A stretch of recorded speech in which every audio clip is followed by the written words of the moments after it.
Welcome to ESPN's coverage of college football presented by Cars.com.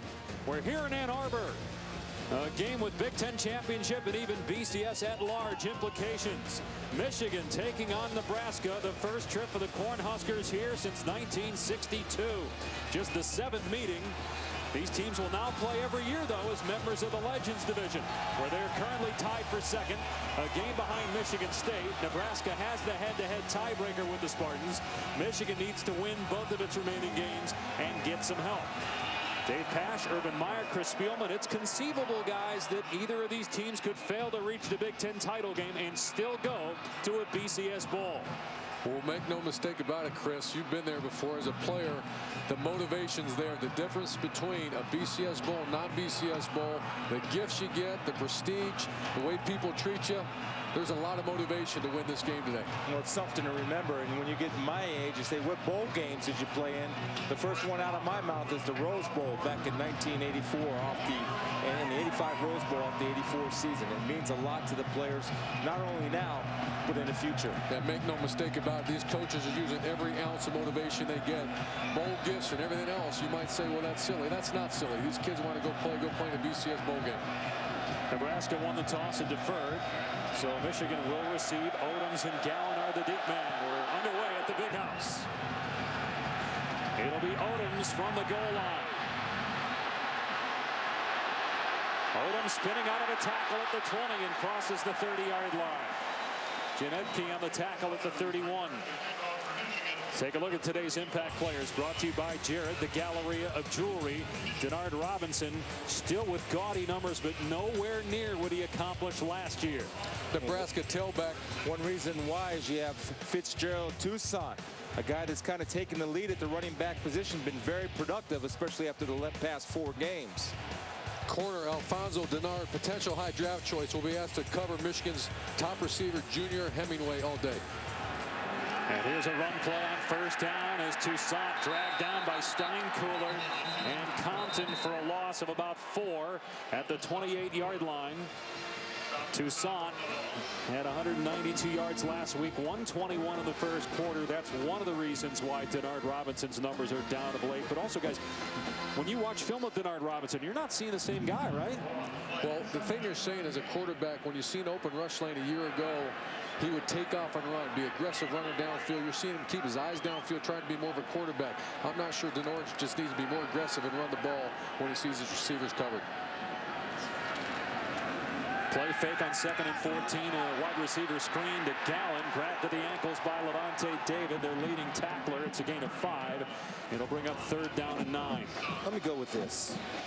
I've watched Denard Robinson last year. I voted for Denard Robinson for the Heisman Trophy. This year, I'm not seeing the same guy. I don't think he runs with any anger. I don't think he runs with any passion. If he decides to put scrambling off the pass look into his game, he would rush for 140 yards a game. Doesn't do it. Averaging under 60 yards per game rushing in Big Ten play. He'll throw here on 3rd down and long, and his pass is incomplete. Intended for Kelvin Grady. It looked like Robinson had a rush lane right down the middle. Exactly, Dave, and here's the point that I'm going to tell you. Look at the rush lane for Denard Robinson. Right there in the middle of the field, it's wide open. He can run for the 1st down, yet he chooses to throw the ball. Now, that tells me one of 2 things. One, he wants to prove to everybody that he can be a pocket passer, which does nobody any good. What it does do, it gives Nebraska a shot, and it puts less of a burden on their defense.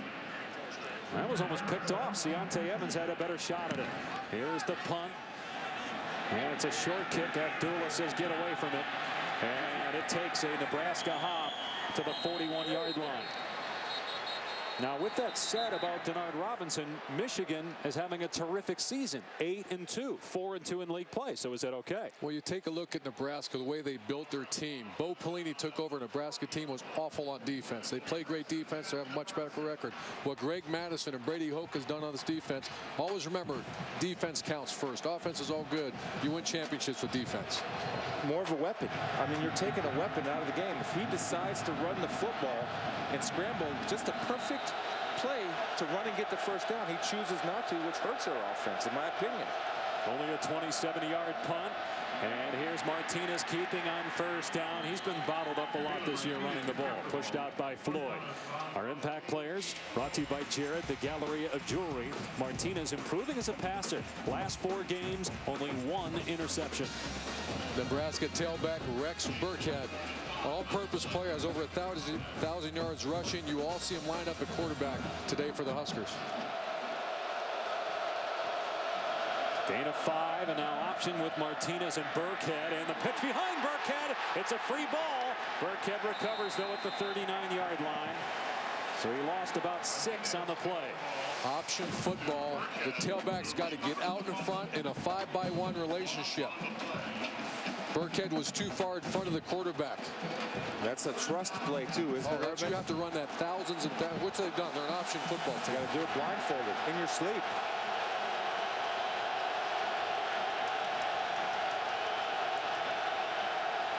Martinez will get the check from the sideline. The play clock is at 10.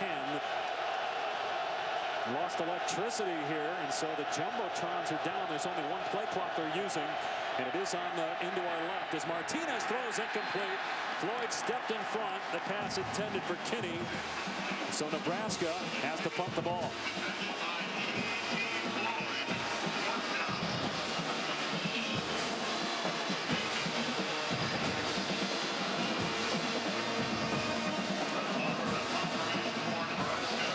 Brett Maher is number 7 in the country. Had a 61-yard punt last week in the win at Penn State. Nebraska's never defeated ranked teams on the road in consecutive weeks. Gallen fielding it, trying to tiptoe the sideline, stepped out around the 20-yard line.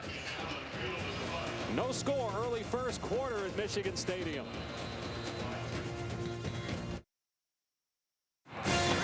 You're watching college football on ESPN, presented by Cars.com. Michigan trying for the first time in school history to win 8 home games. Now it's ready to play 8 home games in a season. The Wolverines are 6-0. They got Nebraska today. And Ohio State next week. Denard Robinson, the quarterback for Michigan, 3 and out on his first series. From the Michigan 21. Robinson will keep, and he's got a running lane. Robinson dragged down by Levante David at the 37. It's a 16-yard run. It's all about reading the defensive end. Denard Robinson remembers how to run the spread offense. Take a look at his eyes. He's going to take a peek out here to the outside. He sees the end, Meredith, number 34, crash inside. He pulls and tucks. And to me, right now, that's the first time that I saw Denard Robinson over the past few weeks, or seen him run with a little bit of passion and energy in a little burst. Still one of the nation's leaders in rushing yards by a quarterback, along with Taylor Martinez of Nebraska, both in the top 5. Play action and a toss to Toussaint out of the backfield, gets a block. And Toussaint knocked out at the 45-yard line. Let's check in with Quint Kesnick down on the field. Dave, earlier you mentioned the power outage in the stadium. You see it over my shoulder, the scoreboard completely dead. There's only 1 functioning play clock on the field. Therefore, the play clock when teams drive from left to right will be kept by the back judge, Kevin Schwartzel. At 10 seconds, he'll give the quarterback a visual indicator by putting his arm up. Then at 5, it goes out to his side, and he'll do kind of like a basketball 5 count. So the quarterback, it's up to him to visually see the clock from the back judge. All right, Quint. Meanwhile, 2nd down for Michigan. And Toussaint trying to pick a hole. Nebraska trying to rip the ball out. Martin able to get to him short of the first down marker. Well, let's see now. The spot might give them enough to move the chains here based on forward progress. Yeah, it is a first down at the 47-yard line. We're seeing a little bit of a pattern here of the true spread offense with Denard Robinson earlier in the year, and even the last few games. You haven't seen that. You've seen them trying to force QB runs, which is direct snap runs, as opposed to the read play. And he's very good at the read play. Was last year, and obviously there's 2 plays in a row. He's had plus yardage on one's a give and one was a pull. Much more effective off the spread option look than the called runs. Robinson missed most of the second half last week with a wrist injury, but practiced all week. He'll take off here and doesn't get much. Gain of 1. Levante David there again for Nebraska. Now, Chris, that's exactly that's a direct Q run. There's a big difference. A read plays where he has the option to give a read. It's a double option. That's no different than a tailback running an inside zone. That's the difference between a direct zone, a direct QB run, and a replay. And you can see he's much more effective at the spread option where he has the option to give or to pull. Coaches were telling us yesterday they've been wanting to keep Robinson injury-free, and that's a reason why he's not running it as much this year. I don't know if you guys buy that, but I'll buy it. He ran it 16 times a game last year, and he's running 15 times a game this year. Robinson pulling it back. He'll throw, and it's broken up and incomplete. Pass intended for Roundtree. Andrew Green, who's replacing Prince Amukamara, first-round draft pick, at that corner position, made the play. This is what Nebraska does best, their matchup zone. Andrew Green gets a good beat on the ball and a good break on the football. Could have arrived a little bit early, but as a quarterback, when you become a true thrower of the ball, you throw your man open. And what I mean by that is that one you have to put low and away. That way your guy can get it, and you can use your body to shield it, and Green would not have had the opportunity to get that left hand in there to knock it away. That's when you become true, though, when you can throw it low and away on purpose. They go empty here on 3rd down and 9. You got a linebacker on Toussaint. And Robinson standing in the pocket, going to go deep for Roundtree, and it is caught inside the 10 at the 5. There was contact with Roundtree and Dennard, and Roundtree caught it while he was on the ground. There is a penalty flag down, though, in the backfield.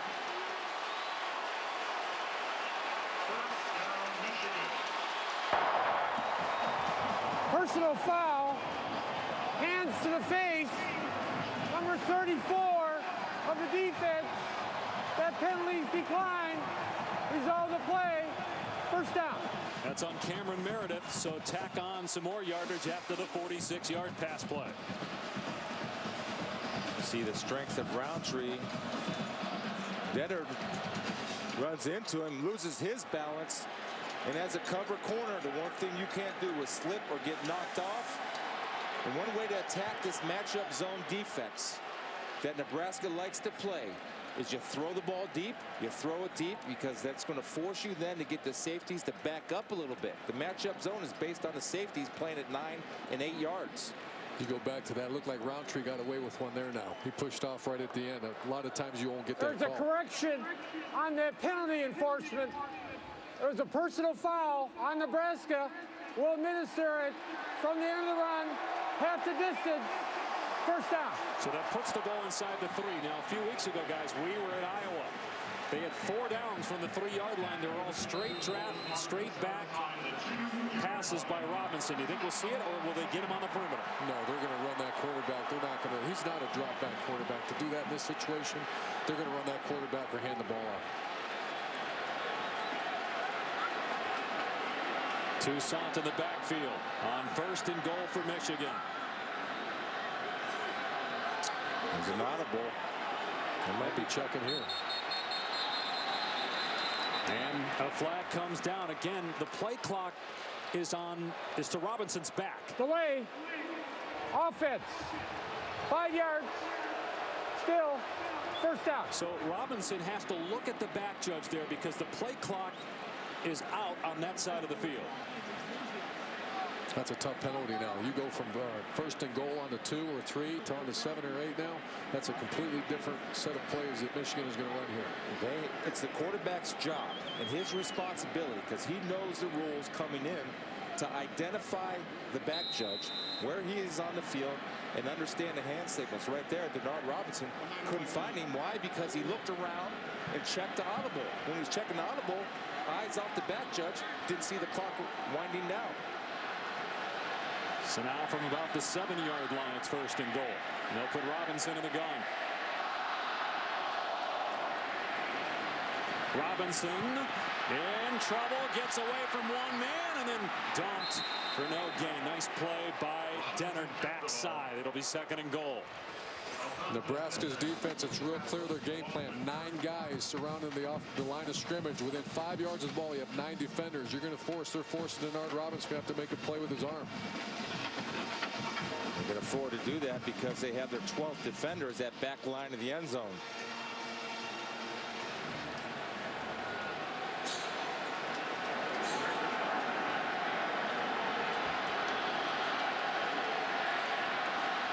Robinson fakes the handoff to Hopkins, now looking to throw, and Gallen is there. Touchdown, Michigan.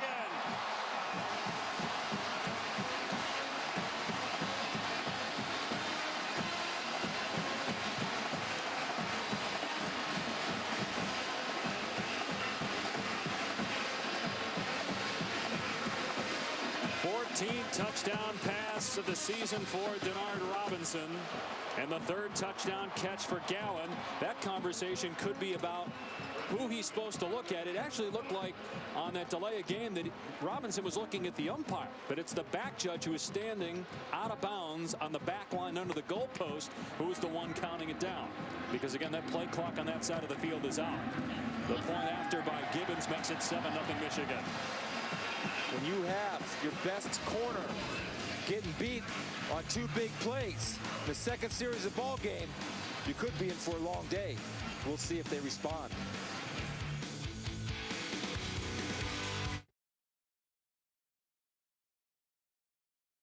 ESPN's College Football is presented by Cars.com, where confidence comes standard. And in part by Jared the Gallery of Jewelry, with 5 times the selection of ordinary jewelry stores. Great tradition between these two schools with multiple Heisman winners, including Charles Woodson in 1997. Both of these schools with more than 800 wins. But only the 7th time they've met. They'll now play every year in the Legends Division. Terrific drive engineered by Denard Robinson at 46-yard completion on 3rd down and 8 that set up the touchdown pass to Gallen. This just has the feel of becoming a great rivalry, doesn't it? The traditions and the settings, 2 great stadiums, 2 great programs. And a lot at stake today. A game back of Michigan State, which is playing Indiana right now. Short kickoff. Abdullah, who has a return for a touchdown, did well to keep his balance there. And a flag down as Abdullah finally goes down at the 27-yard line. Brandon Hawthorne in the stop for Michigan. There is a penalty flag.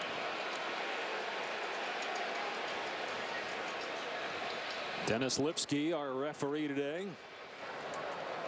During the return, illegal block in the back, number 48 of the receiving team.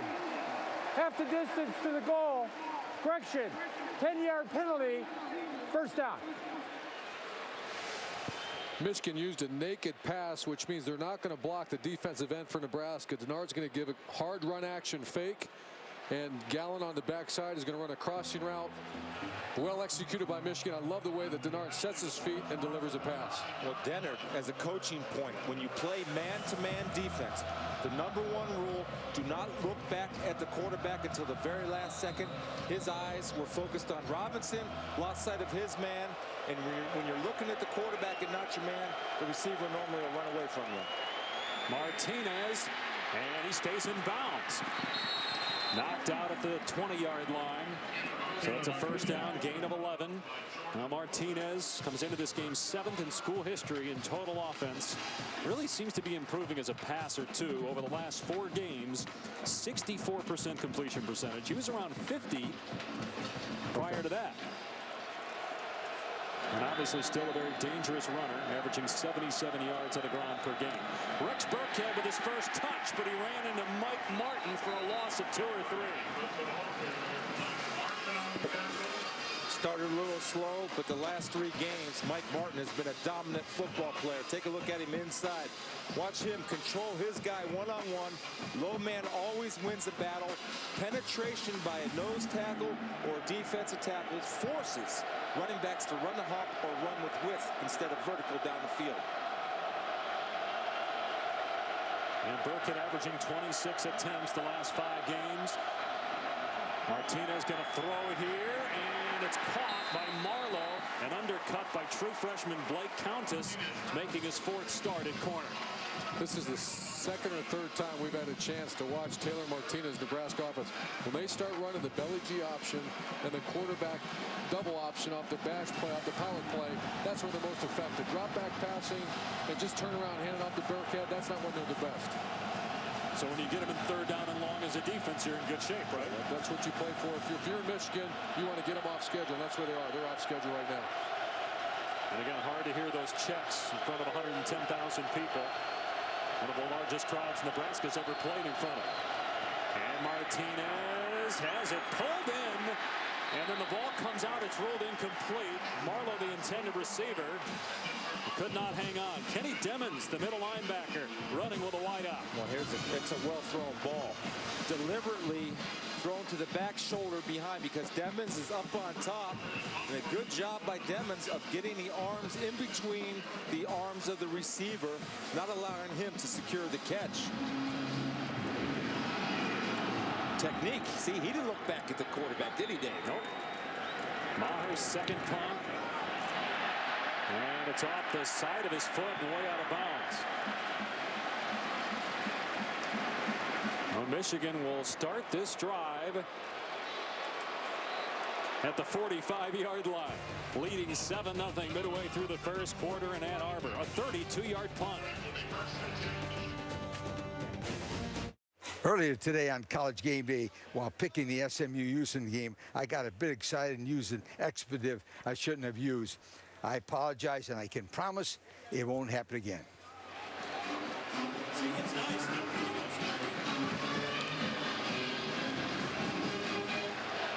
All right, back here in Ann Arbor, Michigan, on top of Nebraska. Denard Robinson, terrific on that opening drive with 19 yards rushing and 64 yards passing, including a touchdown to Jeremy Gallen. And now Michigan, after a bad punt, takes over on its 45-yard line. Not a bad time to take a shot deep. Safeties are up, corners are pressed. Good field position. Play action. And Robinson looking downfield. Everybody covered, so Robinson takes off. Robinson tripped up by Levante David at the 39-yard line. A big play on first down. It's almost like he said in our booth and heard us talking about start to scramble, Denard. Nothing deep. They're trying to get Koger right here, the tight end, on a delayed wheel route. He holds the ball. Now, what's he do? He sees his throwing lane. No, I'm turning that into a running lane. And when he's done, he's as dangerous quarterback as there is in the country because he now becomes the true dual threat. Levante David has stopped him twice. Otherwise, it might be 2 touchdowns. Here's Toussaint trying to get outside and able to find a cutback lane. A gain of 9 to the 30-yard line. Toussaint has added a dimension to Michigan's offense it did not have earlier in the year. And talking with Al Borges, their offensive coordinator, Borges wants to be a one running back guy. And they were rotating Toussaint, Vincent Smith, Michael Shaw. But lately, Toussaint has been outstanding, and he's the guy now. The play calling we're seeing so far by Al Borges, the offense coordinator of Michigan, is the spread offense. The last one was another zone read play. They're playing to his strengths right now, Denard Robinson. On second and short, Toussaint has the first down. Tackled again by David. It's a gain of 5, and that's the 5th stop by Levante David. You know, Chris, you talked about Denard. Maybe that's why we're seeing that energy. He's doing what he likes to do. He's feeling comfortable in the read-style shotgun offense, and he's playing with a lot of passion, a lot of juice right now. And he's got to stop viewing himself as a passer. View yourself as a runner first and a passer second, and you can be more effective if you look at yourself in that manner. And David's making a lot of tackles, Dave, but he's making them 20 yards downfield. But he saved a couple touchdowns by making those plays. Robinson on a design quarterback run, trying to squirt through a hole inside the 20. Got about 7 yards before he's brought down. Look at that offensive line getting the push. And you know the man with no sleeves on, Brady Hoke. It's cold out here. Got to be proud of that. Anytime you can control that line of scrimmage. I mean, Nebraska has no answer for anything, Urban. Nebraska's got 14 yards total offense compared to 120 to Michigan. Michigan's dominating this game so far.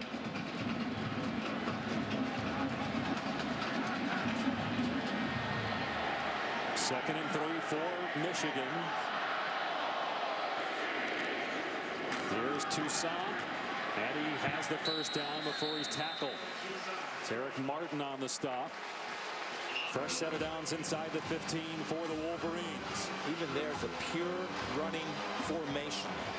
Nebraska knows they're going to run. The problem Nebraska's having, when you know you're in a 2nd and 3, they line up in that formation.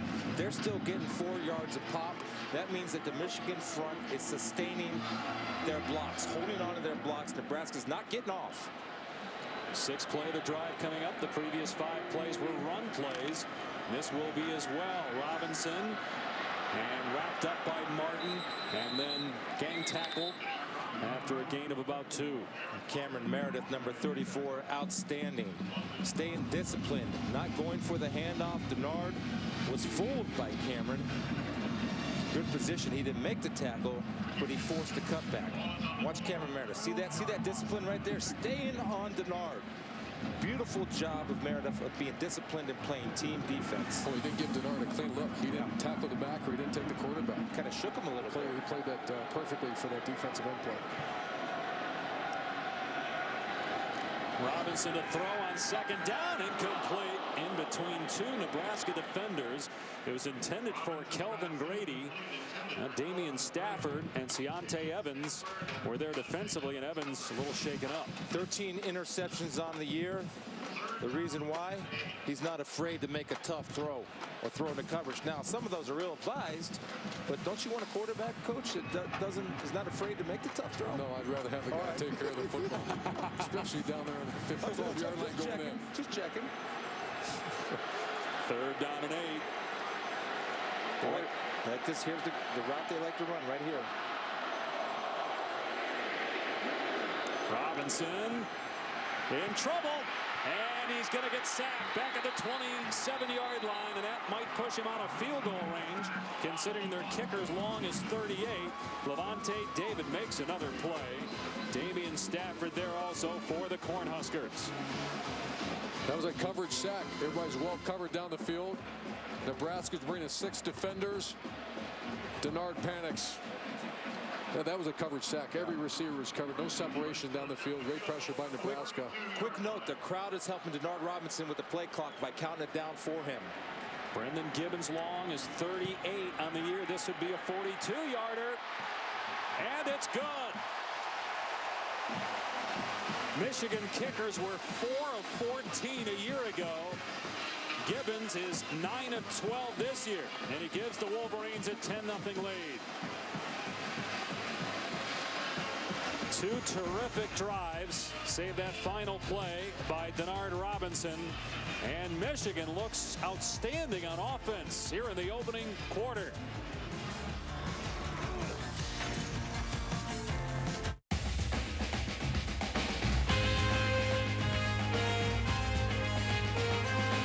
Enduring tradition.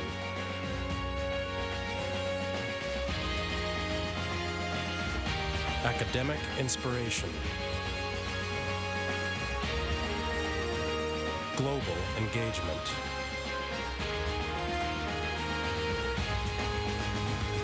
That's the Michigan difference.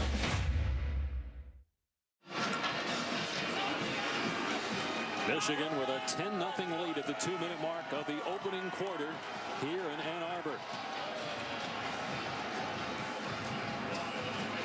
Nebraska coming off an emotional win at Penn State last weekend. And that was following a loss at home to Northwestern. That was a big loss because now they need help to win the division. They need to win out and have Michigan State lose a game. They own the tiebreaker, having defeated the Spartans earlier this year. Here's Marlowe for Nebraska on the kick return.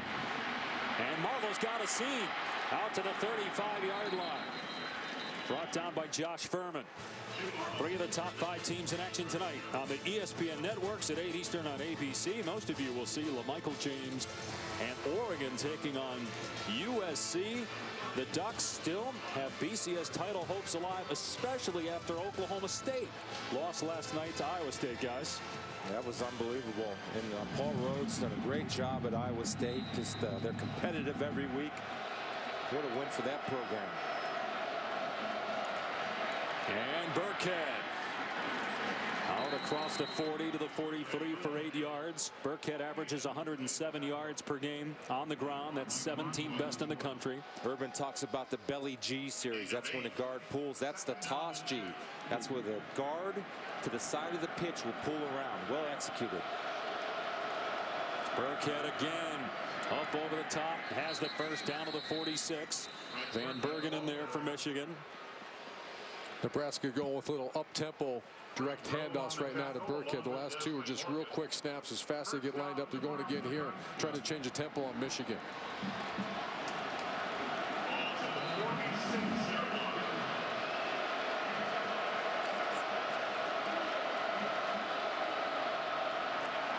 Martinez going to throw deep. Got a man there. Brendan Kinney will walk in. Touchdown, Nebraska.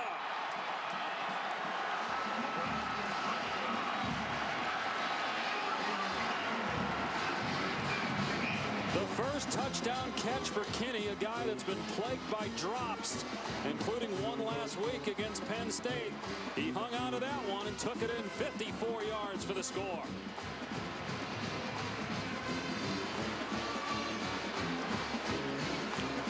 Love the play calling.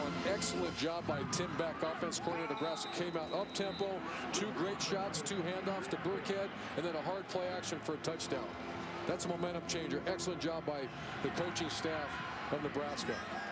Extra point makes it 10-7. Martinez with his 11th touchdown pass of the year. Now, Chris, what makes this play so successful, this is just after 2 direct snap handoffs to Burkhead. Up tempo, you're going to see the speed post on the outside. Hard run action fake by Nebraska. And Martinez lays out there nicely for a touchdown. Well executed play, but once again, that's set up for the previous 2 play calls right before it. Up tempo handoffs to Burkhead. I guarantee you they saw number 30, Thomas Gordon, getting nosy, sitting inside. Anytime you see that as a quarterback, you know from your pre-snap read that you have a shot at the post. And Kinney needed that. 17 catches on the year, 10 drops. 18th catch goes for 6. Number 30, Thomas Gordon, was getting nosy. Good ball handling, Urban. I know that you emphasize that when you coach the position, that you emphasize sticking that ball in that guy's chest and trust it and be patient. Especially when the defenses commit 9 defenders to the run.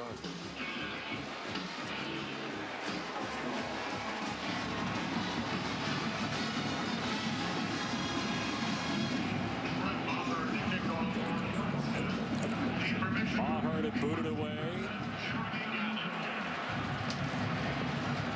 And Odums almost came out. Bring that out. It'll come out to the 20. All right. For Michigan. Dave Pasch, Chris Spielman, Urban Meyer. As I'm sure many of you know, there have been reports, several reports and rumors. So, Urban, just want to ask you, reports indicating that you've accepted the Ohio State head coaching position. Well, there's no truth to that. And I know it's that time of year. I've not been offered any job, and I've certainly not accepted any job. All right. Well, here, Michigan and Nebraska. So far, offensively looking good. We thought this might be a score similar to what we had last week at Penn State when it was 17-14 in favor of the Cornhuskers. Bernard Robinson and another design quarterback run. He doesn't get much here. Brought down by Meredith. Guys, why do you think we're seeing more of Robinson running? I know you guys were talking about it and asking for it. Because he ran for 1,700 yards last year. He had 1 Heisman Trophy voter, at least, myself, because there was no more of a dangerous football player in the whole country than Bernard Robinson. What he's doing now is what he's putting in his game is the ability to scramble. When he has that in his game, it puts so much pressure on the defensive side of the ball. There's a handoff, and Toussaint stood up after a gain of 3 by Levante David. My question is, why not the first 10 games of the year have him be more featured, as you see how his attempts are down some, and obviously the rushing yards per game, Urban, down some. I don't think it's just attempts. Anytime you have double option, everybody think about double means you can hand it off or you can keep it. When you do that, you eliminate a defender. And that's the key thing. When I see Bernard Robinson operate out of the spread offense and run a read play, that's when I see him being most successful. And then you're setting up the play action pass offense. So I think when you let him do what he does well, He's like Chris said, I think he's one of the most dangerous players in America, like he was last year, certainly is this year as well. And he accounted for almost 100 yards of total offense in that opening quarter. His team on top by 3.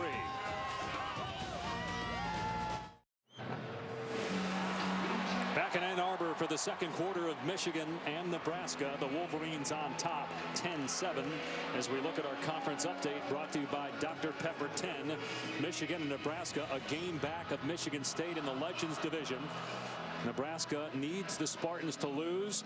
They have the tiebreaker. Michigan has to win twice, and Michigan State would have to lose twice. Meanwhile, in the leaders division, Penn State on top for now, but a tough game later today on ABC at Ohio State, then next week at Wisconsin. So many think the Badgers right now are in command of that division. Let's see if Nebraska on this 3rd and 7, dangerous Denard time as far as scrambling, if they put a spy to watch him. Could be number 4, Levante David. Robinson with a half roll, and he's got a wide open Hemingway. First down, Michigan. Hemingway to midfield. Hemingway leads the Big Ten and is 8th in the country in yards per reception, and he got 26 there. You defeat the matchup zone of Nebraska with matchups. Right here's a matchup they'll take all day. Hemingway on the dime backer Thorell. No contest.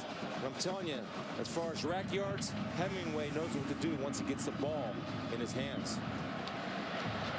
Senior from Conway, South Carolina, puts Michigan at midfield, and now here's an end around to Odoms.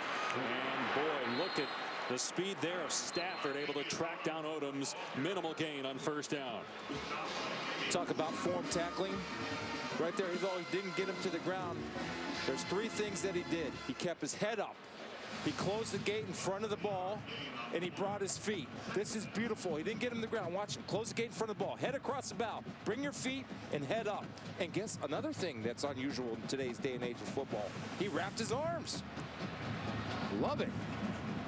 Now, next time, get him on the ground, and you'll hit the lottery. Anything else? No, that's it. Robinson pumps, and now trying to set up the screen. Terrence Moore tips it and picks it off. Moore takes it back and laterals it. And Denard Robinson has to make a tackle on Dennard. But it's Nebraska ball at the Michigan 30-yard line. How about Terrence Moore? His father passed away a week ago Thursday. Comes out against Penn State, plays the best game of his life, and then comes back today with a huge interception. Michigan set up the screen pass. They react to the screen, tip the ball. Denard's got to learn if it's not there, you got to burn it, Chris. If you don't feel good about a screen pass, nothing good can happen when it's not timed up right. Burn it, throw it to the ground, live to see the next play. That didn't look good from the beginning. They are reviewing whether Moore was down before the lateral. So really what they're looking at is a 5-yard difference here. That looked like a, watch this, that looked like a Nikki and Gigi Meyer volleyball set. He looked down there, didn't he? He looked down before. Yeah, and it's only about a 5-yard difference. The point is Nebraska's got the ball. I don't know if you want more running the option. The late pitch, Urban. Hey, Chris, let's talk about what a defensive lineman is taught on a screen. Tell you what, that almost looked like a forward lateral, too. That's why you don't run in the option. A D lineman, when he feels the guard let you go, he knows something up, and you're going to retrace and try to get your hands up and just deflect the screen. Same way with screen and draw. Let's see if he's down. He is down right there. Boy, that's one thing you don't want to do.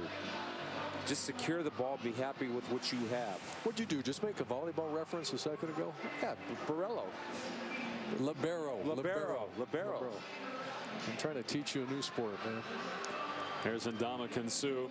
He's a guy that can do whatever he wants when he gets the ball in his hands. A guy kick extra points. Detroit Lion, former Nebraska standout. Lions at home tomorrow against Carolina. Of course, Chris Spielman here in the booth, former Lion, Pro Bowler with Detroit at linebacker. That's the one thing, and Urban made a great point about being well coached on the defensive side as a defensive ball. defensive lineman, anytime you feel somebody lets you go, you're not that good. You got to tell yourself, I'm not this good that I just beat this guy and he's going to let me go. Retrace. And that was a nice job of recognition by Moore. Then a little bit of athleticism, getting up there and self-tipping the ball. Here's the other thing, too. Denard Robinson has 14 interceptions. 11 last year, but 14 picks, 14 touchdown passes. That's a reason why we've seen Devin Gardner in games played this year that we've done. Now, Gardner has not been in yet. I wonder if that might make the coach's decision a little bit easier to play Gardner. They not put him in yet. Dave, every coach that we've talked to is they're happy to see Devin Gardner come in the game. After further review, number 90, who intercepted the pass, was down prior to the lateral. So we'll put the ball at the 34.5-yard line. Clock operator, please reset the game clock to 13:41. 13:41, first down, Nebraska. But to Chris's point, it's not just us up here that are talking about and questioning Michigan for playing Devin Gardner. It's opposing coaches that are wondering the same thing. You threw out a stat, though, 14 interceptions. That's not acceptable at a quarterback position. So if you're thinking you're a Michigan coach right now, you have to either fix that or you have to make a change. I mean, as well as he runs and everything else, you've seen a complete game get turned around here a second ago because of the turnover. You can't do that. If it's not right, burn the ball. You don't live to see the next play. Do you take him off the field? Answer after this play. Here's Taylor Martinez now, fresh off a touchdown pass to Brandon Kinney. Get the ball at the Michigan 34-yard line. Martinez with the pitch to Burkhead. Hit in the backfield, and down he goes. It's Jordan Kovacs. Really the heart and soul of that secondary for Michigan. Making the play for a loss of about 4. Just determination to defeat your blocker one-on-one and handle your responsibility on the pitch. And for the safety, Kovacs executed, taking the pitch away. 6 tackle for a loss for Kovacs. Second down and 15. And a timeout called by Nebraska. Play clock was at 9.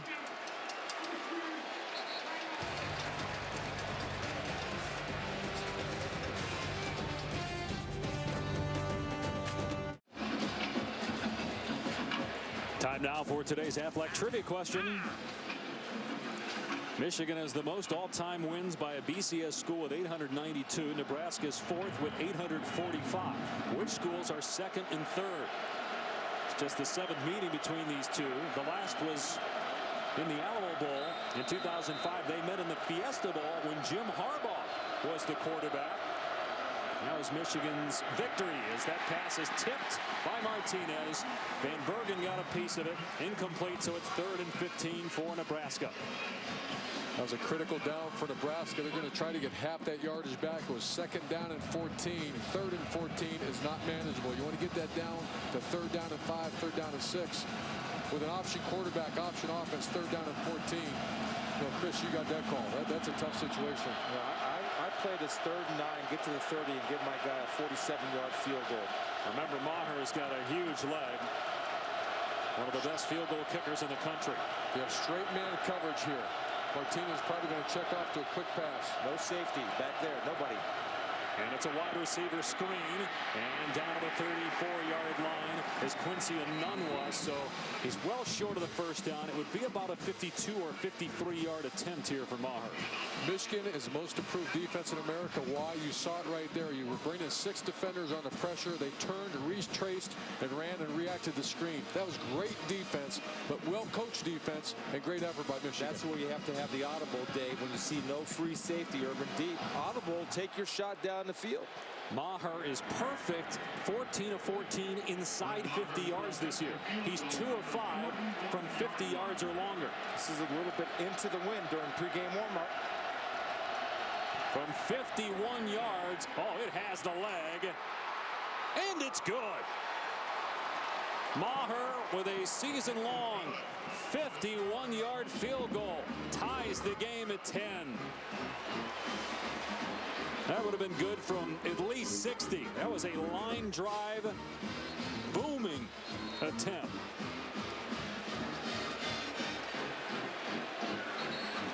So Nebraska gets 3 points off the Denard Robinson turnover as we go back to the studio in Reese Davis.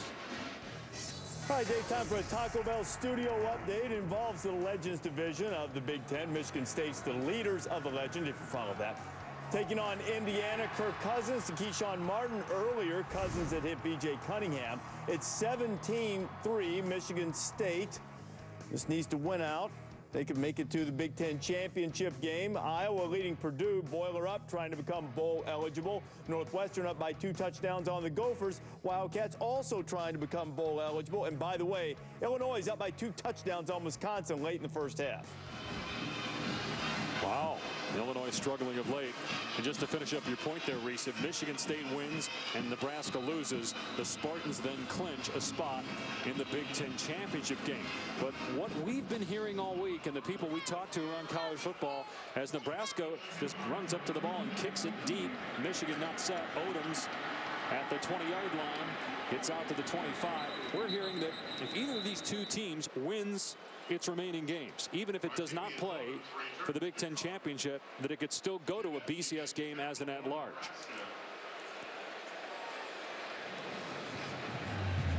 And Michigan will start around the 26-yard line.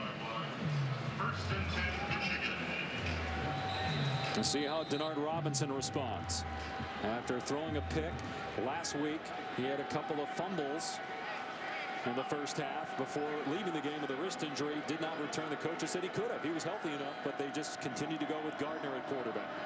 We haven't seen Gardner yet. Toussaint in the backfield. Oh, did a great job to keep his balance. And then Levante David finally gets him after a gain of 9 yards. Terrence Moore rather missed a tackle at the point of attack. You know, Chris, let's talk the one time-tested fact.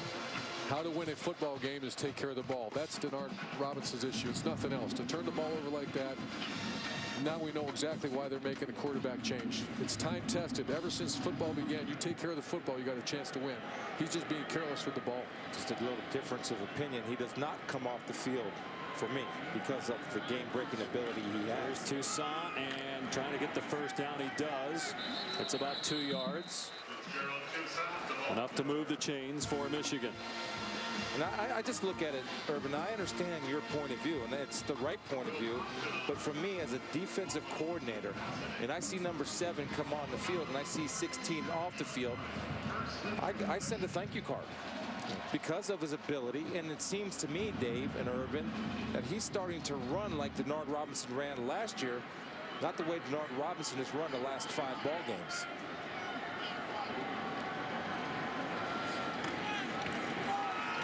Toussaint grabbed at the line of scrimmage and thrown back. Meredith there for Nebraska, along with Will Compton. To continue our discussion on Denard, the one thing, Chris, a coach has over a player, when you're trying to teach a guy, you want to have him react a certain way to situations, you're going to take their playing time away. Yeah. And once again, I'm not sitting in those staff meetings and the quarterback meetings. At some point, when you ask your player to do something with the ball or do this, and he doesn't do that, I'm just trying to put myself in their mindset. That's the only reason possible I can see Gardner coming in for Denard, because I agree with his game-breaking ability.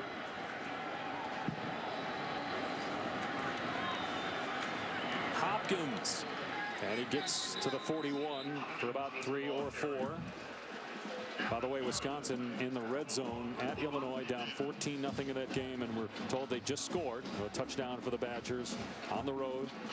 They're a game back of Penn State for the top spot of the leaders division. Hey, just question coaching the spread. If you don't rep it, or you don't run it at game speed, can your reads as a quarterback be a little bit off? Because right now, I think he could tuck it and keep it and go, and he's handing the ball off. Robinson here on 3rd down and 6. And his pass is caught by Hemingway. And it's a first down to the 49-yard line. Lance Thurell on the tackle. That's the matchups that Al Borges is looking for. He knows exactly where he wants to go with the ball, and he's telling Denard throughout game plan preparation, you're going to get Thurell and Hemingway working one-on-one. We trust our guy on the option route to beat Thurell. Now, they have a safety there trying to help him, but what that safety has to do is cheat up a little bit outside because Hemingway's reading his depth. From the Michigan 49-yard line, Robinson will play action.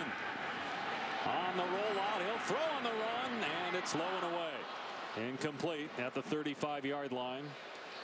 Intended for Hemingway. That pass off target.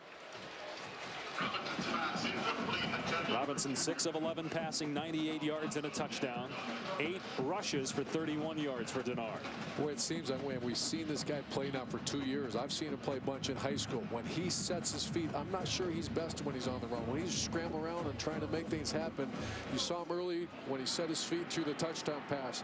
On the 3rd down, he completed the pass. When he sets his feet, yeah, I'm sure he's not his best. He's terrible trying to throw on the run. He'll throw again on the run. Now stops and able to take off and get outside and get positive yardage. He got about 4. Will Compton chased him out at the 47 of Nebraska. And most guys are terrible when their feet aren't right. I'm not just picking on Denard Robinson, but he doesn't have enough arm strength to overcome bad footwork.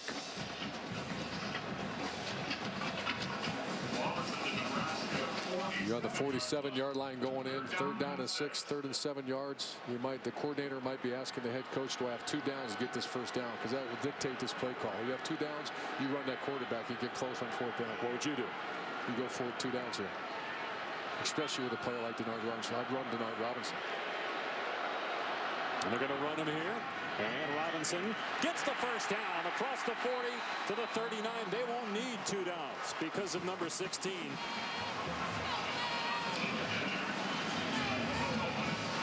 Just run a little speed option, trying to pitch out the defensive end. He slants inside. Denard does a great job, reads him. He's blocked. Keep the ball, get the 1st down, get north and south. Hughie does a good job of swinging those big old hips, pinning the defensive inside to give Denard the short corner. Boy, he's fun to watch, Chris. Man, is he an athlete. You want to take him off the field. Here's Toussaint between the tackles, and Toussaint into the secondary. All the way to the 23-yard line. A 16-yard run by Fitz Toussaint.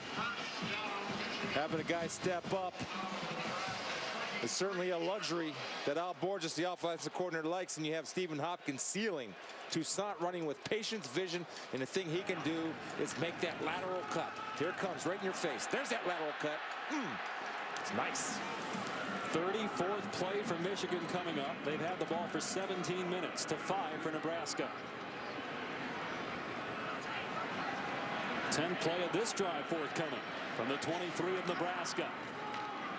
Toussaint grabbed by David and dumped in the backfield for a loss. Here's Reese. Dave, time for a Sports Center right now presented by Discover Card. Former Boston College star Mark Herzlich likely to make his first NFL start Sunday for the Giants. Herzlich, who beat cancer while playing at Boston College, has been a special team standout this year for New York. All right, Reese. Meanwhile, 2nd and 10 for Michigan inside the 25-yard line of Nebraska. Robinson rolling out and looking to throw it back. And he'll run. Robinson inside the 20-yard line, dives across the 15. Somebody tried to arm tackle him. Robinson wasn't going down. He got about 9 on the play. What we talked about in the beginning, there's not the burst that we saw. Well, today we're seeing burst, and why? You're going to see it. Right here's patience. They try to come back to the same play where they threw the interception. Now watch the burst. Right there, you see how he splits 3 guys? When you have that kind of burst, I'm telling you, he is a different football player running the football than we've witnessed the past 2 games. What was Cameron Meredith doing there, just sticking his arm out? Oh, maybe he got confused and thought it was flag football. For a play. Cameron's a good player. 3rd down and 1. Here's Robinson, 1st down, touchdown!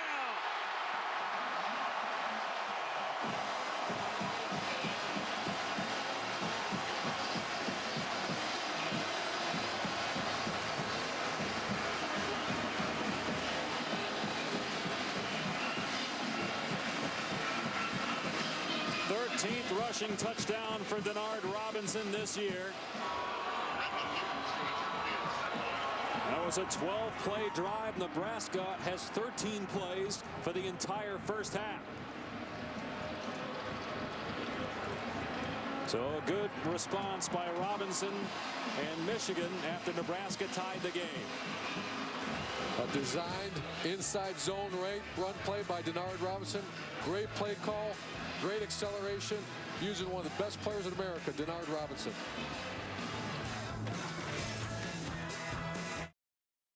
ESPN's College Football, brought to you by Chevrolet and their award-winning cars, trucks, and crossovers.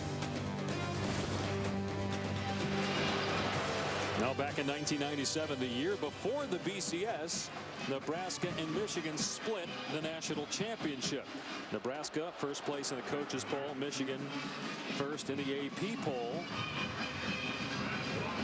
Meanwhile here, Denard Robinson passing Vince Young into 13th place for most rushing yards by a quarterback. Robinson over 3,000 for his career, and he's got 66 today and a touchdown.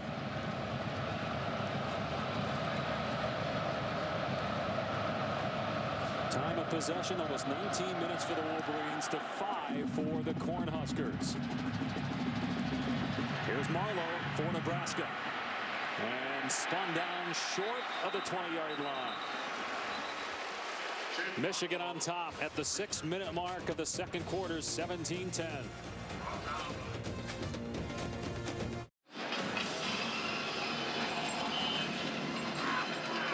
Our Aflac trivia question: Michigan with the most all-time wins, Nebraska fourth. What schools are second and third? All with more than 845, Texas and Notre Dame.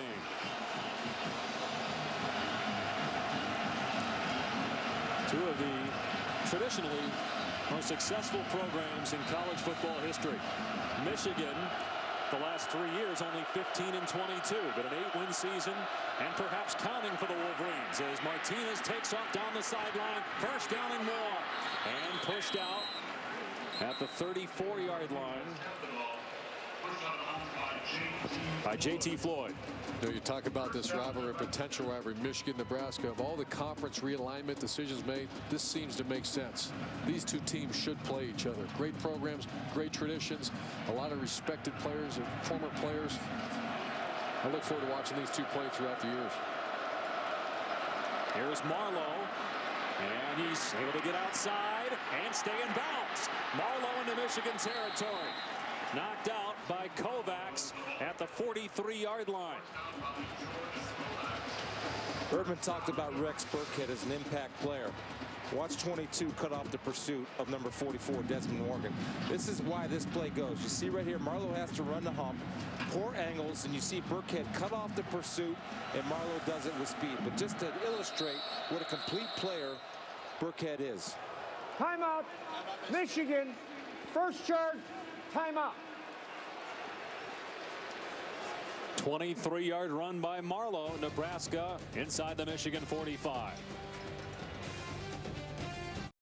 Reese Davis with you in the studio. Wisconsin on the road against Illinois. Illini up 14-0. Justin Duvernois just dropped the perfect snap. It set up Monty Ball, who scored his 24th rushing touchdown of the year, 28th overall. Illinois kicking a field goal, make it a 10-point lead. 2 seconds left to go in the first half, guys. You know, Reese, a lot of people still think Wisconsin is the best team in the Big Ten. How do you guys see it? Well, I see it that way. Unless they get beat today, then I see it another way. Here's a pitch to Burkhead, and a flag comes down as Burkhead is knocked out of play by Demmons for a loss of 1. Looks like there's going to be a hold. He had Jake Long, the tight end, had a hold of a Michigan player, and it is on Nebraska. And a hold of Brennan Byer, one of the true freshmen, along with Desmond Morgan, Blake Countess. They get extensive playing time for the Wolverine defense. Now, one thing happens, Chris, on an inside design play like that, Wes, and it bounces outside. The linemen aren't in position, and then they'll reach out and grab the guy. So that was an inside design play that bounced outside. That was that toss G we talked about. Holding, number 41, offense. 10-yard penalty Repeat. First down. This is also a guy who doesn't get a lot of reps on offense, Jake Long. Ben Cotton, the normal starting tight end, is out with a shoulder injury. Kyler Reed is now the starter, and Jake Long, the backup, is Nebraska on 1st and 20. Well, Martinez able to get away from Jake Ryan, still running around. Martin chasing, and Martinez goes down at the 39-yard line. Another loss. Courtney Avery over there for Michigan on the far sideline. Design triple option play that Michigan defended very well. They were out of sync. You see the space between Martinez and the pitchback is way too far. Anytime you get a defense that's swarming like locusts, you got a chance to make plays. 2nd down and 27. Michigan held Illinois to 37 rushing yards last week. So far, Nebraska with 47 yards on the ground. Martinez with time, steps up and runs, and gets tripped up by Ryan at the 42-yard line. So it'll bring up 3rd down and long. They have to get to the 33 of Michigan for a 1st down. Second time's a charm. Jake Ryan missed the tackle on the previous play right there. Saved a big gainer by Taylor Martinez. As different as Michigan and Nebraska offenses are, they're also very similar. You get in a bad situation, they go backwards. Anytime you have an option-style offense that you're struggling throwing the ball, you can't get yourself out of these bad situations. It's 3rd and forever now. They haven't converted a 3rd down yet. Martinez, he'll run. And down at midfield. Got about 7 of it back. Ball came out, but they're going to rule Martinez down. And Nebraska will have to punt the ball, and Maher will look to pin Michigan deep.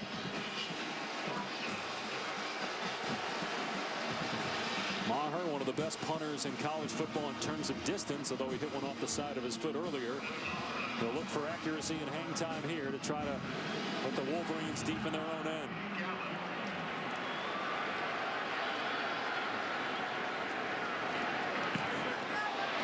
Again, off the side of his foot. It does stay in bounds, and then it's muffed by Gallen. He covers it up, though, at the 11-yard line. And now a flag comes down. Jeremy Gallen fielded the punt at the 11. There is a penalty. It'll be interesting to see what this flag is. J.T. Floyd landed on top of Gallen. Boy, that didn't look like a personal foul. He hit him in the head, maybe, and that could be the reason for the flag. Well, the point is that that was his own teammate.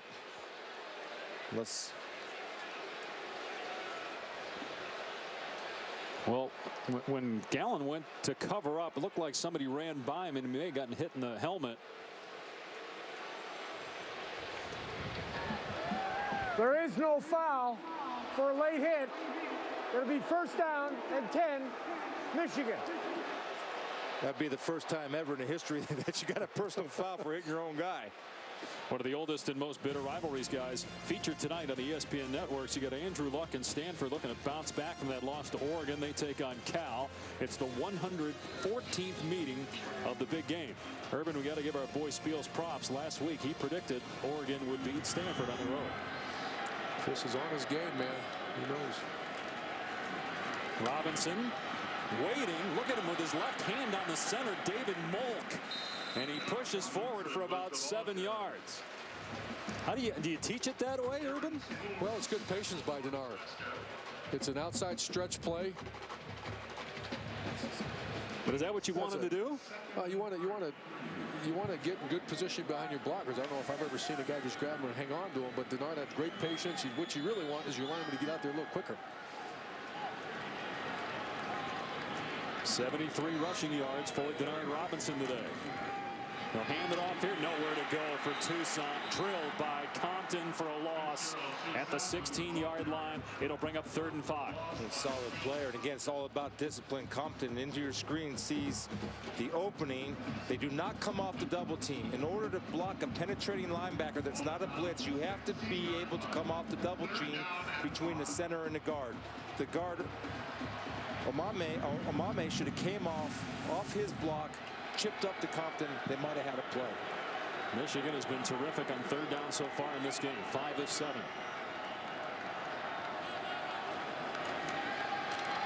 Robinson looking for a running lane, and he's ankle tackled by Compton. Nice play by the junior linebacker, forcing Michigan to punt the ball. The open field tackle by Denard Robinson. You got to try to get him on the ground, and a good call by Nebraska to stop the clock and get some field position. One timeout remaining for the Cornhuskers.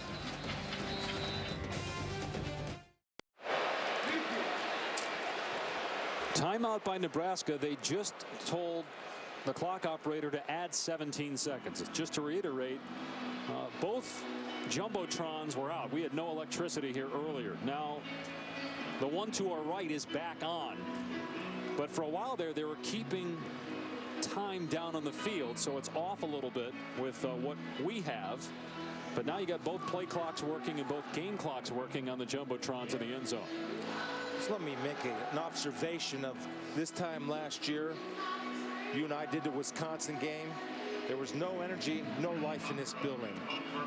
There's new life, new optimism that Brady Hoke has brought, and frankly, it's because of the way his team has been playing this year. Well, his defense has improved by about 20 points per game. They're 5th in the nation in scoring defense. Last year, they were near the bottom of the country in that category. A great kick here, and it's going to be fair caught at the 33-yard line by Amir Abdullah. Here's Reese in the studio. All right, Dave, coming up in just a few minutes on the Bud Light halftime report, we've got Big Ten updates everywhere. Wisconsin controlled its destiny in the leaders division, but the Badgers are down by 10 to Illinois at the break. Joe Paterno diagnosed with cancer. You'll hear from his son Jay on that diagnosis. And Oklahoma State, after losing last night, what does that mean? Mark and Lou have opinions. Brad Edwards also weighs in. We'll see you in a bit. All right, Reese. Meanwhile, Nebraska with one timeout. Minute 51 on the clock, taking over on its 32, and Martinez with a short throw that's dropped by Kyler Reed, incomplete. You know, Chris, that drives a coach nuts right there. You got a quarterback that maybe struggles throwing the ball a little bit. You teach and coach those receivers, and you get angry with them. You get a chance to help your quarterback, help your darn quarterback make a play. Well, it gives him certainly a strange delivery, but who cares, because the ball's on time and on target.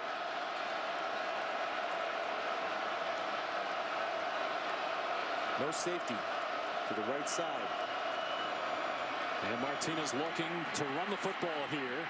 And he gets pushed out at the 37-yard line by Koufax. So gain of 5. It'll bring up 3rd and 5. Clock stop with a minute 40 remaining here in the half.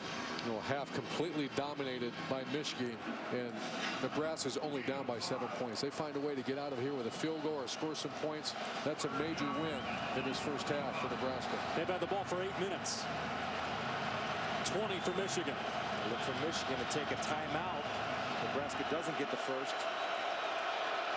Martinez with time. Everybody covered, and Martinez is sacked at the 34 by Van Bergen. The ball came out as well. Let's see if they rule Martinez down. They are. A Nebraska ball. Martinez ruled down at the 35, even though Michigan came out of there with the football. The ruling on the field is that the runner was down, 4th down. Brady Hoke immediately ran to the official on his sideline to get the TO. That's their second timeout. So the clock stopped with 1:32. Let's see here if Martinez is down. Yep, before the ball comes out. It looked like a good call on the field. He's down there and he has possession. So it's Nebraska ball, 4th down. Luxury for Greg Madison, showing like he was going to blitz, and they're creating pressure by illusion, then getting that pressure with just 4, which makes them stable in the background with 7. You know what I'm seeing? I'm not seeing receivers getting open. I'm not seeing on both sides of the ball. I'm seeing quarterbacks hold the ball, and you can be critical of the quarterback. You have to get rid of the ball, but you have to get rid of the ball to an open receiver. I don't see any separation from the Nebraska receivers against Michigan defense. That possession lasted 19 seconds. So Michigan will have a timeout and about a minute and a half to work with. And a dynamic quarterback in Denard Robinson. Great punt by Maher. Gallen backing up, fields it at the 11, makes the first man miss. Gallen still going across the 25 and finally chopped down at the 27. Now there is a penalty flag back in the backfield at the 38-yard line. 54 punt, 16-yard return, but let's see what the penalty flag is for. You got a mental error. If it's against Michigan, there was some hand fighting going on away from the play that has nothing to do with the play. If you're blocking 40 yards away, you just shadow the guy, then you go after him. It was 4th down and 7. After the play was over, personal foul, number 92 of the kicking team rolled it ahead. That's a 15-yard penalty from the end of the run. First down. That's on the long snapper, P.J. Mangieri. So Michigan will have the ball at its 48 with Denard Robinson. 1 timeout, 1:18 to work with. The other side of this is Robinson has had, obviously, turnover issues. And there's still time on the clock here if Nebraska can force a turnover. I know it's difficult for anybody to swallow, especially a former head coach in our booth, but the turnover issue doesn't bother me the way he's moving this offense today. Well, they still have time to be patient. A minute 18, patient. A minute 18 with a timeout. You don't have to force anything here, Denard. Be smart. Ball on the Michigan 43. And here's Toussaint. And got a lot out of nothing. 5-yard gain. Should have lost yardage. Eric Martin on the stop. Michigan saving its timeout. Nebraska's defense, they brought the corner inside so the corner could get blocked by the wide receiver. Great call by Bo Pelini. That's when you like to see that. That's great chess match. Such a great call by the defensive staff. Robinson stepping up, and he'll run, trying to get out of bounds to stop the clock. He did not. Brought down inbounds at the 49-yard line. Levante David on the tackle. Michigan still with a timeout. Clock running, 40 seconds and counting. That's Levante Davis' 13th tackle of the day of the half. Wow. Denard missed it in running lane right there. If he would have cut it up inside instead of trying to shoot to the outside, he's still running. Clock inside 25 seconds for 3rd down and 2. Michigan taking a ton of time off the clock, and now Robinson in trouble. Gets away from a couple of men. Stays in, and a flag down in the secondary, so the clock will stop here with 9 seconds left on the ball at the Michigan 49. They were a mess on that series there on offense. I'll tell you what's so clear to see. Both these teams are just not made offensively for no huddle. Hurry up. In passing situations. They're just not made for it. Now the clock reads 0 here. But it stopped, it looked like, with 9 seconds left. Nice stop and stand by the Nebraska Cornhusker defense. The other question is there a 10-second runoff in this situation? And it depends on how much time's on the clock as well, whether that would end the half.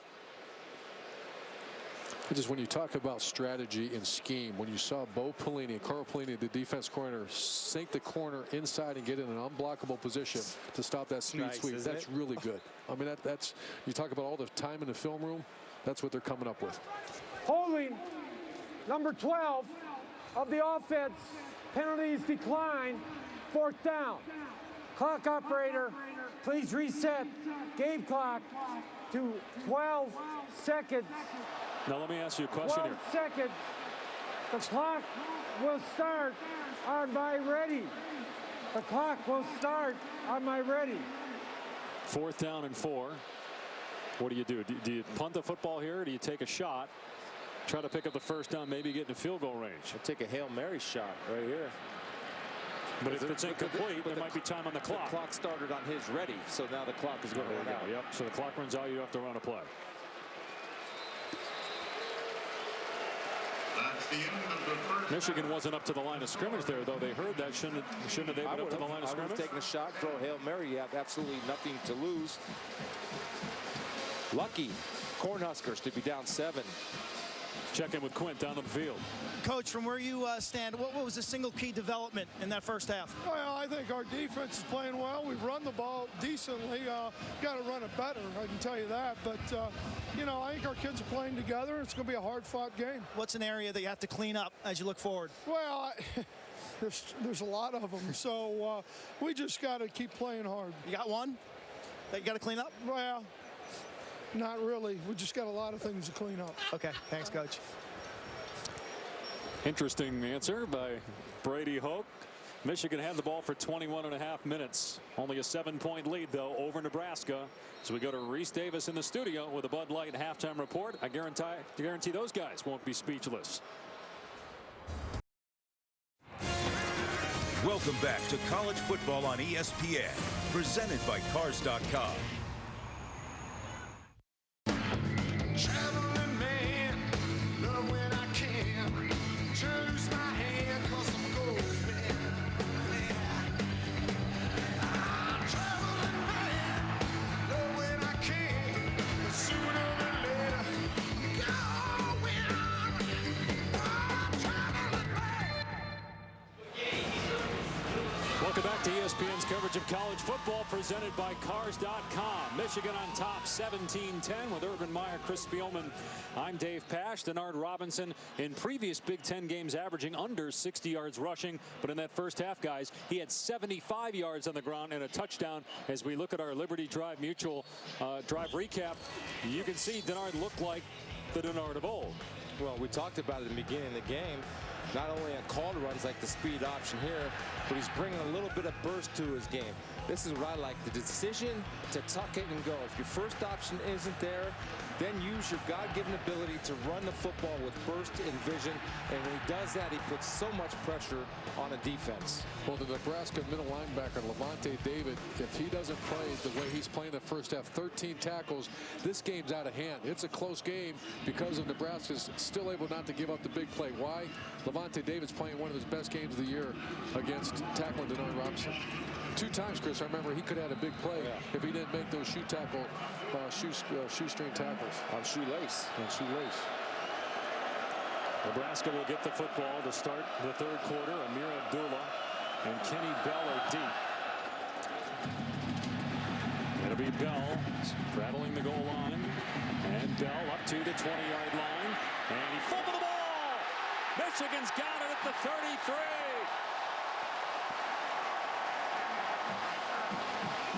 Courtney Avery recovers it for the Wolverines.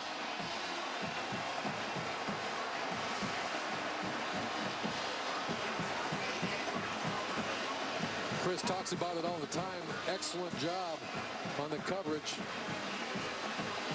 Puts his face right on the ball, Chris. Yeah, it's an excellent job by Gerald Robinson, number 82. And he wrapped up. The gate in front of the ball, and he wrapped up. Excellent job there on tackle. And causing the fumble. So Michigan takes over at the 32-yard line.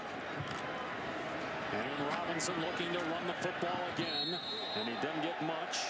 Pushed out of bounds after a gain of 1. That's the 17th attempt for Robinson on the ground. That's about his average on the season. And they actually give him 3 yards there. And once again, that's a direct run. They once again want to see if he gets back to the spread offense where you're going to read the defender, therefore eliminated a defender. That was not. That was a direct run. And that's when he's most effective, and also off of the scramble when there's no receiver open. How about Michigan doubling up Nebraska in plays run in total offense? Only a 7-point lead. Play action and a quick toss to Gallen. And Gallen inside the 20. Gallen inside the 10. All the way to the 7-yard line. 23-yard pass play before Dennard and Stafford get to Jeremy Gallen. Great play call, but even better execution. Denard Scramp pulls out to the left like he's running speed option, flips it back, well blocked by the offense line. To get the defense to flow one way, throw a screen back across the formation. That's great misdirection play by Michigan.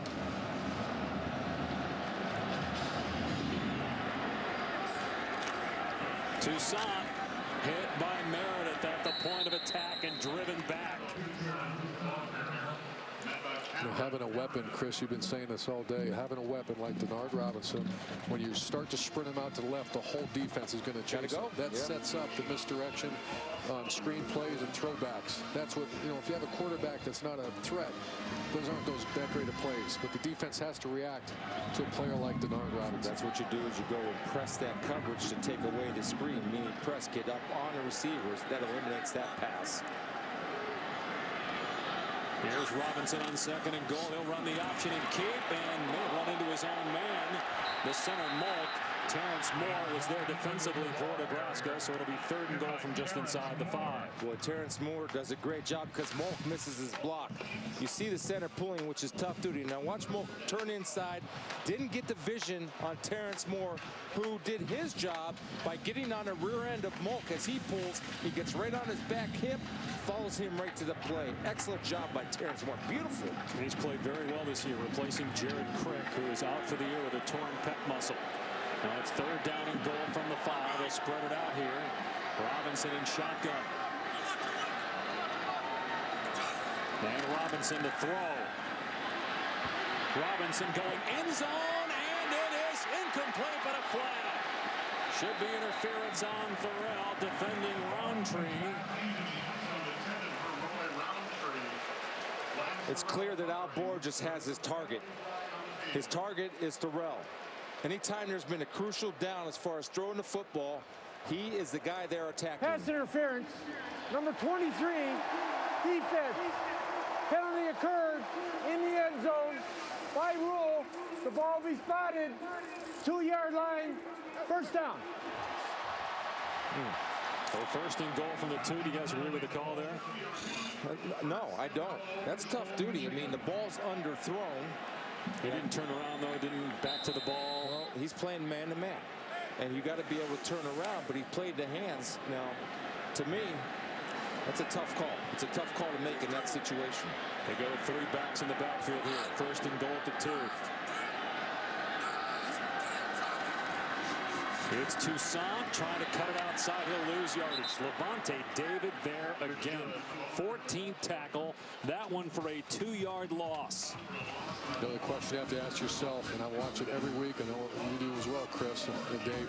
How many teams in the country can line up on the 2-yard line, turn around, and hand it off? Days of old Michigan, that was no doubt. There's big Michigan offensive linemen be able to lock it in there. But how many teams in college football? The defenses are so good nowadays. That's hard to turn around and just pound the ball in there. Yeah, here comes your play action off of this look.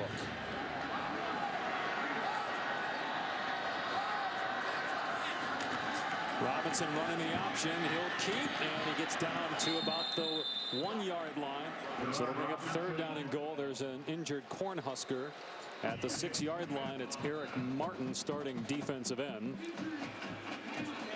Guys, what is the call here? 3rd down and goal at the 1. I go back to the Iowa game a couple weeks ago when they were down here. It was straight drop back passes, but it seems like they've gone away from that in this ball game and gotten Robinson on the perimeter. One thing they're not successful doing is running it right up the gut and out physical. And what they've been successful is right there, number 16, get him on the perimeter.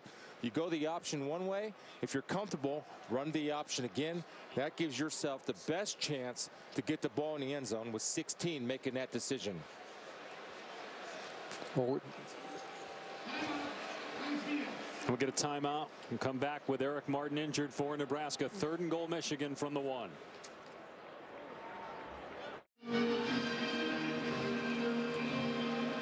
Moments ago, Eric Martin getting helped off the field after being injured on that 2nd down Michigan run by Denard Robinson. You can see, Chris, here Nebraska's committing 10 defenders to the line of scrimmage. It's hard to run a play against 10 defenders within 4 yards of the ball. Yeah, and the only chance you have is running the ball outside and trusting the speed of Denard Robinson. When you have 10 defenders and 3 levels within 4 yards of the ball, you're not going to run it inside. It's 3rd down and goal on the 1-yard line. These two teams tied for 2nd in the Legends division, a game back of Michigan State. A BCS at large could be at stake as well in this ball game. Under center is Robinson. Robinson will keep heading for the end zone. His 2nd touchdown.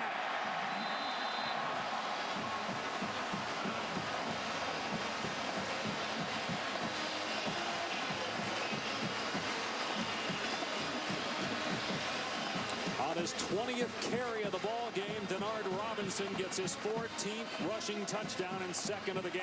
There's a reason why you can't run inside. So as Nebraska, you got to anticipate that they know they can't run inside, so they come outside. And there's the reason why they should never been fooled, because I'm going to show you in a second. Devin Gardner has not played one snap today at quarterback. He played most of the second half after the injury to Robinson last week. Got to read your keys. They never lie. Omame, the big offensive guard. Take a look. Number 65. He's going to take you to the play. Trust. Don't worry about this window dressing. Trust. Please trust. Nope, you don't trust. Everybody jumps inside. Austin Cassidy, number 8. If you stay outside, you make a play. What do you have for us, Quint? Spoke to Bo Pelini at halftime about Denard Robinson. You know, he told us Friday that his worst nightmare was seeing Denard Robinson scramble. That has been the case today. He said 3 things he pointed to. 1, a bull rush up the inside to kind of decrease the running lanes. 2, contain on the perimeter. And then 3, tackling in space. His guys have got to make one-on-one tackles against Michigan's quarterback. Well, and they also got to read their keys. When you see a pulling guard, trust it. Don't jump inside. Get your eyes and see both the guard through the backfield. If you can read both through the backfield, then you make a play. Keep in mind, Nebraska came back from a 21-point deficit earlier this year to beat Ohio State, largest comeback in school history. And there's almost a half to go. And boy, they thought about bringing it out, and Abdullah took a knee. It'll come out to the 20. Just 3 points separate Carl Edwards and Tony Stewart heading into the final race for the championship. Now they'll go head-to-head for NASCAR's ultimate prize. The chase for the NASCAR Sprint Cup concludes with the Ford 400 at Homestead, Miami. Coverage begins on ESPN Sunday at 2 Eastern. Dave, Carl Edwards is very comfortable at that track in Miami. So I'm told. You've been doing a lot of scouting this week and not just football. Yes, I am. Or volleyball, which you threw out there in the first half. Any other sports you want to touch? Here's Martinez, the late pitch to Burkhead. And Burkhead gets about 8 yards before he's wrapped up by Mike Martin. They scored on a similar play against Penn State when Martinez held onto it to the last possible second, then pitched it to Burkhead last week. Now, Coach, if you're Nebraska, you go tempo here because that's when you had some success in the first half. I'm doing everything you can possibly do to keep your game on schedule. We talk about that every week. I'll hand it off Abdullah, and he's got the first down and more. Abdullah all the way to the 45-yard line. That's a 16-yard run for the true freshman. Desmond Morgan, another true frosh on the stop. Just to finish my thought, Chris, their average third down attempt in the first half was 12 yards, 3rd and 12. The national average is under 10% success on 3rd and long. Yeah, Michigan's going to call a timeout here. Actually, an injury timeout. You got Jordan Kovacs shaken up. Kovacs had played 28 straight games before missing the Purdue contest a few weeks back with a knee injury. Interesting. It could be gamesmanship here. Tempo, tempo, tempo. And you saw some of the Nebraska coaches raise their hands. And what's the deal? Because Kovacs, I'm not questioning whether he did or didn't, but he didn't go down until they were lined up ready to get a play. And Michigan was trying to substitute. I see it all. I trust everybody, but I cut the cards. You know what I mean, Dave? Let's see. He went down after they were ready. Let's take a look. He's up. Looks pretty healthy there. See if Jordan's coming into the play. Tried to make the tackle there and took a shoe to the helmet there. Does a good job. Got his boys falling on him, and it's not a bad idea. I'm all for it. But they were lined up ready to go, and they were trying to substitute. Then Jordan smartly went down to buy your team time to get the substitution in. I disagree. I think he was hurt. I'm saying he wasn't. I'm saying very convenient that it worked out for him like that. First down on the Nebraska 45-yard line. Burkhead grabbed by Morgan, but Burkhead pushing the pile. It's about 4 yards there. Well, Chris, I want to say that we do coach players that if you're hurt, go down. Yeah. So many times a player starts to try to limp off, and that just does nothing except for confuse your substitution. That's a great point. When fans see that, you are coached. If you're hurt, go down. Plus, if they're running tempo, it buys you time. All part of the game. Martinez will keep. Mike Martin is there. Got off a block. Made a play. All Big Ten second team last year. Might be first team All Big Ten this year. Greg Madison, defense coordinator at Michigan. The signature to his defense is pursuit to the ball. You're going to see nothing but maize and blue around Taylor Martinez. That's a great picture. That's great. That's Michigan's defense right now. That wasn't that way a year ago. Swarming like locusts. The big difference between this year and last year. Nebraska yet to convert on third down. They have to get just inside the 45-yard line. It'll be a quarterback draw, and Martinez not going to get there. Got only a yard before Martin made the tackle. Boy, he missed it. Watch how he misses this. Watch the Nebraska offensive line seal to the right. Take a look now. Look at the seal. Here's the hole. Look at this giant hole. He misses his two lead blockers, and he cuts right back in to the defensive line. He's still running. He rarely makes that type of mistake. Wow, that's a blown opportunity right there. Poor vision. And now Maher will punt for the 5th time. Try to pin Gallen and the Wolverines deep. Mark that down, David. Oh, Maher had trouble with a snap, and he got the kick block.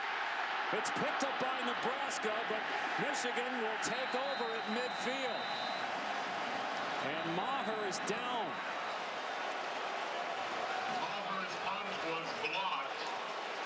He's down inside the 40-yard line, and he is not only their punter, but he's their field goal kicker and one of the best in the country. The backup is a true freshman. Ball, 1st and 10. And Michigan's going to have the ball at midfield. Good snap. He let the ball get into his chest instead of going out and snatching. And there's no roughing or running into the kicker in that situation. You have the block there, Furman and Hawthorne for Michigan, so no penalty flag. Tell you what, Dave, if Michigan takes his ball down and scores, it's going to be tough for Nebraska to come back. Yeah, we mentioned that 21-point comeback earlier against Ohio State, but tough to do that twice in 1 year, especially since it hadn't happened in school history prior to this year, that game against Ohio State. We're seeing a totally different offense than we witnessed at Iowa, are we not? Yeah, you're right. And the question is, when did this change, and why did it change? Because it changed because they need him to be the main focus of the offense and nobody else. That's why it changed, because that gives them the best chance to win. Toussaint picks a hole. And a Michigan 1st down, gain of 11 before David makes another Nebraska tackle. You're starting to see the wear and tear on the Nebraska defensive line. Michigan's offensive line is getting great movement. Michigan's held the ball for 25 minutes now compared to 11s to Nebraska. What's that mean? That means Nebraska's defense has been on there far too long for only being in the middle of the 3rd quarter. And look at the time of possession. Over 25 minutes for Michigan. They've run 50 plays to 26 for Nebraska. Toussaint able to get outside. And has another 1st down. And a flag, a late hit out of bounds as well. We got to get on the same page with the defensive end and the safety. Cameron Meredith and Austin Cassidy both get caught inside. Nobody's responsible for contain. Somebody has to have contain and force the ball back into the on-block players. You'll see on the replay that both Meredith and Cassidy... Personal foul on the defense. Number 90, late hit, out of bounds. Half the distance to the goal, automatic. 1st down. It's on Terrence Moore. They get caught inside. Take a look at what I'm talking about. You have to have a contain. That means you have to have somebody outside. You see Meredith right there. He gets caught inside. You see Cassidy come up. He gets caught inside. You can't give up a corner. Then you got to be smart. Terrence Moore has to pull off of that and understand the down situation and not throw the guy into the net. Inside the Nebraska 15-yard line. And here's Hopkins. He's in. And a flag. Touchdown, Michigan. Let's see what the penalty flag is. One official spotted the ball down at the 2-yard line. Another said he was in. Touchdown. He clearly was in, unless his knee went down to the 2. But again, let's see what the penalty is. It may not matter. They marked the penalty maybe where it is at the 2-yard line. As they talk about this, Urban, I want you to address this because I think it's an important point that people miss. Offensive coordinators, they find their rhythm, don't they? They feel like they get in a zone a little bit. And I think Al Borges right now is in that foul, zone. Face mask, number 17, offense. 15 yards, spotted a foul. We'll repeat. 1st down. And that's why they were concerned with where the penalty flag went, because it's a spot foul. It was downfield on Jeremy Jackson defending Dennard, trying to spring Hopkins. And you can see it there. Good call by the official. Very good call. And you like the receiver Chris blocking and giving effort down the field, but you got to be smart. They get your hands aside. play with a good base, good bend, and those things don't happen. So that wipes out a touchdown. First down and 13. And Robinson into the backfield. Toussaint, and he'll lose yardage. Oh, he got cracked at the 21-yard line. Alfonso Whaley was there for Nebraska. So they lose yardage on that play. Chris, that could be a game-changer penalty. You have second down and 16 instead of a touchdown. That's a huge penalty. Don't forget they're going into the wind. Gibbons long on the year. It's 42. That was earlier today. Yep. His long previously was 38. About scramble time here for Denard. Robinson rolling out and throwing, and it's caught inside the 10 by Drew Dillio, and knocked out at the 5. He's short of the first down marker. But a good play there. It'll be third down and a yard. Here's why I like the call, because he only has really one option. He has two, but only one side of the field. If neither option is there, that's when he can tuck and run and become most dangerous. Dillio wide open, delivered a strike. And the play was called to get him in a manageable third down. I know you're tired of me saying that, Chris, but it's third down now, third down and 2. I believe you. Very good play call. Get yourself Denard, because he could have ran the ball as well. Get yourself in a manageable situation.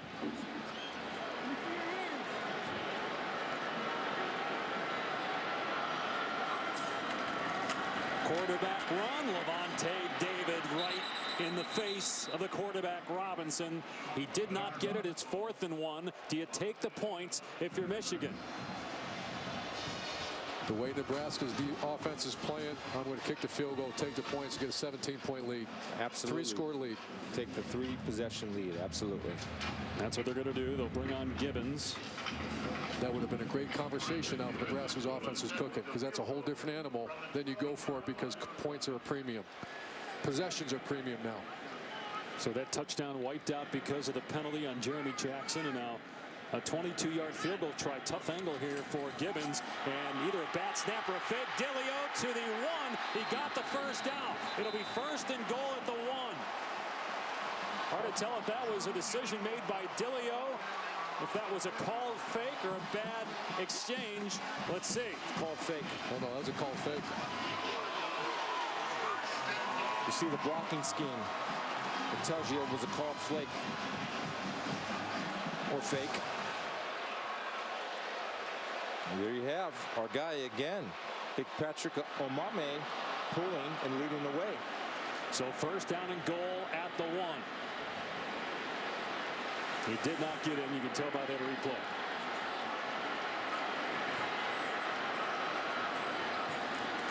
Here's Toussaint. Touchdown.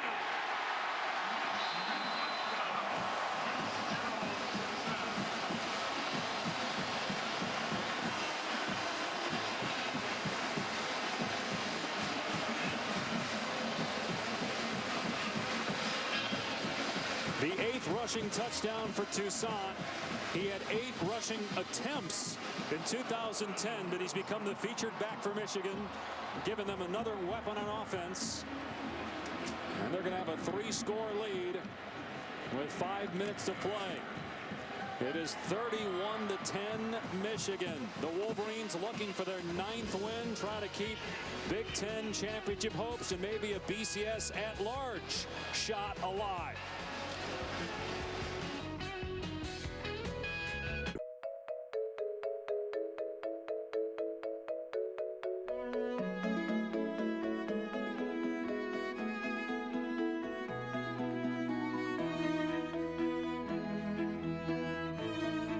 A place of extraordinary children's medicine is also a place of extraordinary victories.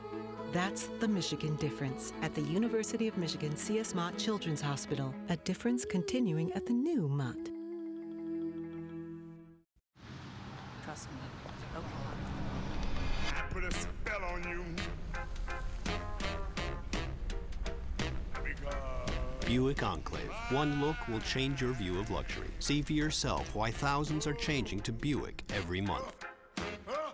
And now get 0% financing for 72 months, plus $500 bonus cash when you purchase a 2011 Buick Enclave. See your Metro Detroit Buick dealers. Time now for today's game track, brought to you by Bud Light. Nebraska with 96 rushing yards, but 23 of those came by a wide receiver. Rex Burkhead held to 17 rushing yards on 6 attempts. You see the time of possession favoring Michigan. Part of that is Nebraska's fault. They have not converted on 3rd down yet, and they're down 31-10. Burkhead normally such a factor. Last week we saw him under center a lot. Saw him throw a couple passes, and we have not seen that formation yet today. Absolutely no rhythm established by Nebraska on offense. Burkhead isn't even in the game right now. You got a duel in the backfield.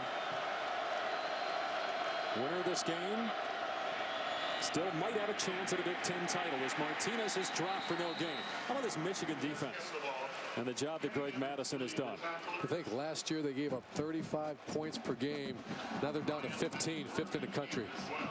Same players, a much different scheme, but that's not what Greg's all about. Greg's all about pursuit to the ball, effort to the ball, and get gang tackling. You see that here today. They give out an Assistant Coach of the Year award. He's got to be considered for what he's done here. Coming from the Ravens, and he was a D coordinator here at one time under Lloyd Carr. As Martinez throws low, and it's almost intercepted by J.T. Floyd. Now it's 3rd and 9. Nebraska gets in that kind of game, Chris, you have no chance. No chance. If they have to play comeback on 2nd down and long, 3rd down and long, this game could get even more out of hand. And the other thing is, while they have the win, you might want to think about taking some type of shot downfield, because Taylor Martinez's arm isn't strong enough to cut through the wind if he's playing into the wind. 3rd down and 9. Nebraska 0 for 6 on 3rd down.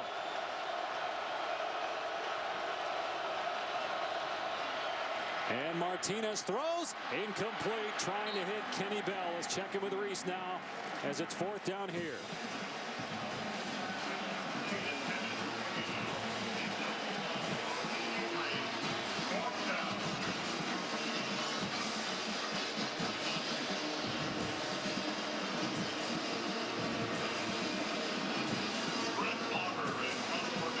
Here it's 31-10, Michigan on top and about to get the ball back. Maher, who was hurt on a punt block, is out there to kick it to Jeremy Gallen. And he nails this one as Gallen lets it bounce over his head, and he's not going to field it. And Nebraska will down it around the 4-yard line. About a 70-yard punt, 68 to be exact. 3 of the top 5 teams in action tonight on the ESPN networks. 8 Eastern ABC. It'll be Oregon and USC. Ducks have won 9 in a row. Could it be an Oregon LSU rematch for the BCS championship, or an Alabama LSU rematch for the championship? I'll tell you that game last night surprised me, Chris. I know Iowa State, Coach Rhodes has done an excellent job there, but what I've seen out of Oklahoma State this year, that shocked me. Big 12 sometimes has a little lapse in defense every now and then as a conference. Here's Toussaint, and if it may be a yard spun down by Cameron Meredith. Nebraska needs a takeaway, huh? They got one earlier, and that led to a touchdown and interception by defensive lineman Terrence Moore. At the very least, a 3-and-out to create some type of field position for an offense that isn't built to go 70, 80, 90 yards. At least today they're not built to go that way. Denard Robinson has played every snap today for Michigan. It's been a while since we've said that in a game this year. Toussaint trying to pick a hole. Levante David wraps him up at the 9. So it's a gain of 3. 3rd and 6 now for Michigan. What do you do here? How do you handle this if you're Michigan? I drive the stake. What I mean by that is I take a shot. You can work the field. I do the little rollout pass to give Denard Robinson 2 options to the field. A little high option, a low option, and my 3rd option is tuck it and go. I think I'm playing into the wind right here. I'm keeping the ball on the ground, run it a little bit. If you have to get the ball out of there with a punt it. Half roll by Robinson, and he's going to go deep, going for Roundtree. 2 defenders there, incomplete. Oh, Stafford had a chance to pick it off at midfield, but he could not hang on.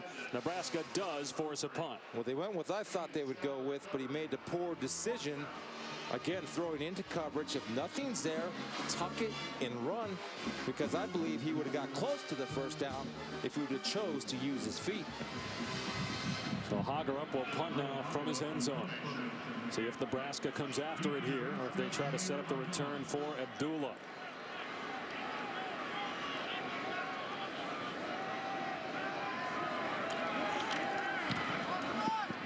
And it's a short kick. Abdullah on the run at the 35. Abdullah brought down inside the 31-yard line. Excellent field position for Nebraska. Here's Reese. All right, David, it's time for an innovative look at the Oklahoma offense, brought to you by AT&T. Oklahoma takes on Baylor tonight, and you see a couple of receivers to Landry Jones left. Roy Finch is his running back, sends him in motion. Nice fake on the screen.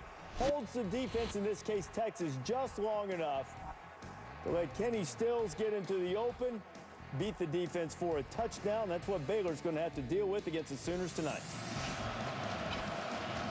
And Reese Martinez off play action, going to go deep for Bell, broken up, incomplete. It's Troy Woolfolk, the safety, who made the play for Michigan. It's a 4 vertical pass here. Taylor Martinez tried. I made this comment earlier, Chris, that when you have a quarterback struggling, go up and make a play. At some point, the receiver has to go help that quarterback. You don't see that from the Nebraska set of receivers. We watched film the other day, and you said you don't see the wow factor from the Nebraska receivers. You have to go make that play to help your quarterback out. That's where they're lacking. 2nd and 10. Great field position after the bad punt. Martinez in trouble. And along the sideline, the pass is caught. And it's a first down at the 19. Tim Marlowe, who continues to make plays for Nebraska. Nice job of being aware of where you are in the field, stopping your feet. Excellent. And you got to complete the catch, and he did when you go to bounds. Getting field awareness. Just feeling it and getting his feet down and not leaving his feet to catch a ball. A lot of times receivers jump to catch. Here's Burkhead, finds a seam, and he's tripped up inside the 15-yard line. Floyd on the stop. He got to about the 12, so 2nd and short. Nebraska going hurry up offense here, Chris.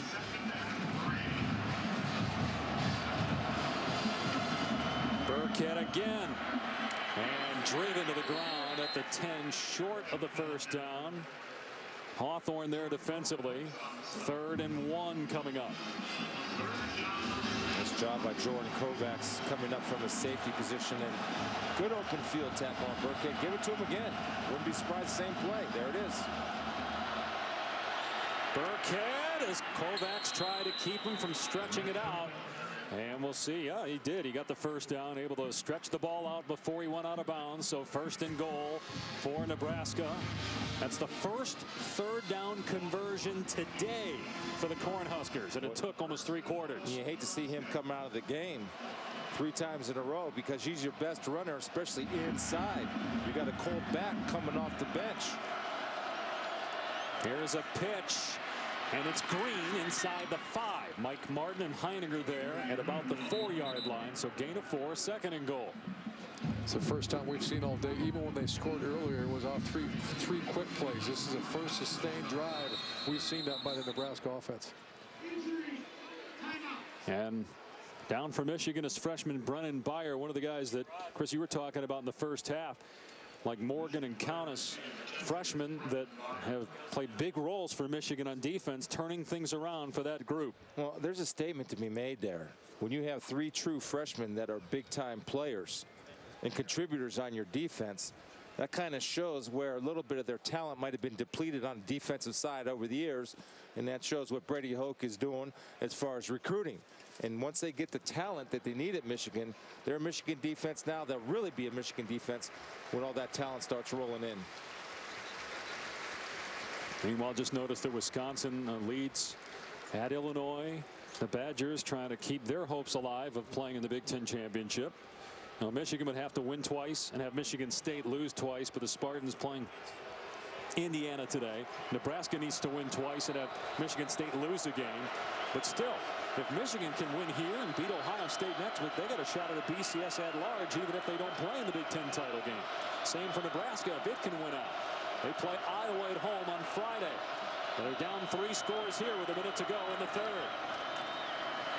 Burkhead pitches, and walking in is Abdullah for the touchdown. How about that play?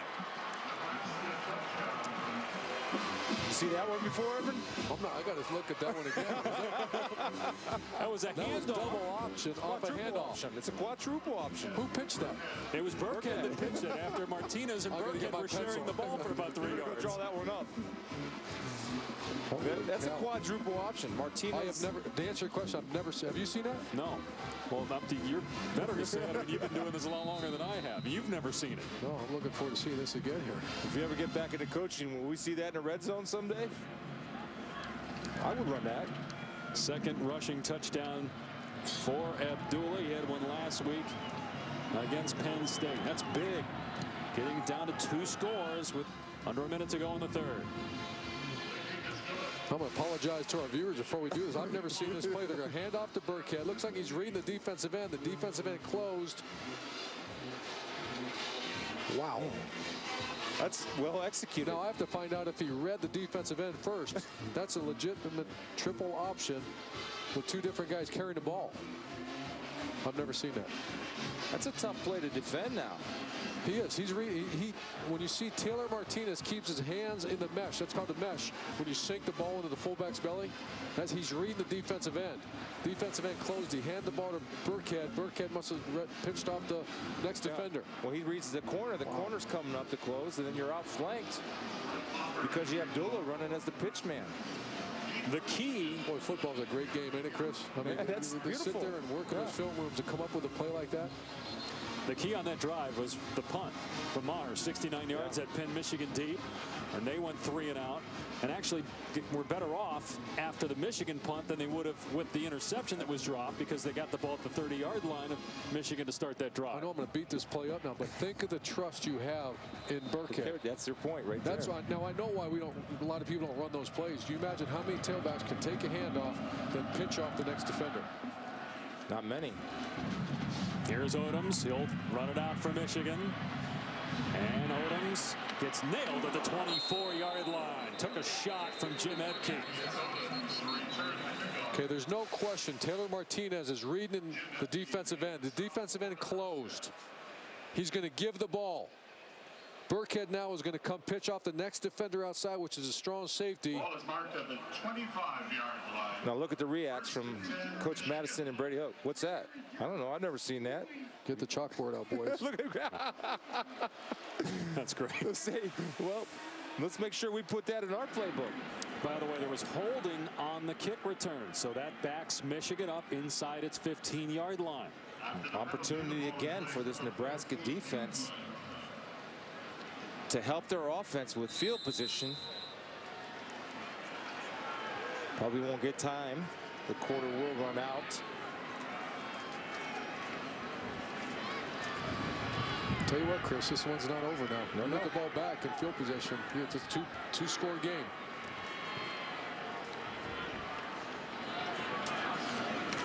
Here's Toussaint, and no running room for him. Brought down after a gain of 3 by Steinkuhler, and let's check in with Reese. All right, guys, looks as if it will be Wisconsin and Penn State next week to decide the leaders, because the Badgers, after falling behind 14-0, back in control. Monty Ball going in. 30th touchdown overall for the season for Ball. It's 28-17. Wisconsin's on top. And the Gators, after sleepwalking early, they're on top of Furman, 27-22. Second half just about to start. All right, Reese, it's 31-17 here. Michigan leading. Final stages of the third quarter. Toussaint hits 2 to the 19-yard line. So when we start the fourth quarter, it'll be 3rd down and 5. Nebraska has a little bit of momentum right now as we start the fourth quarter.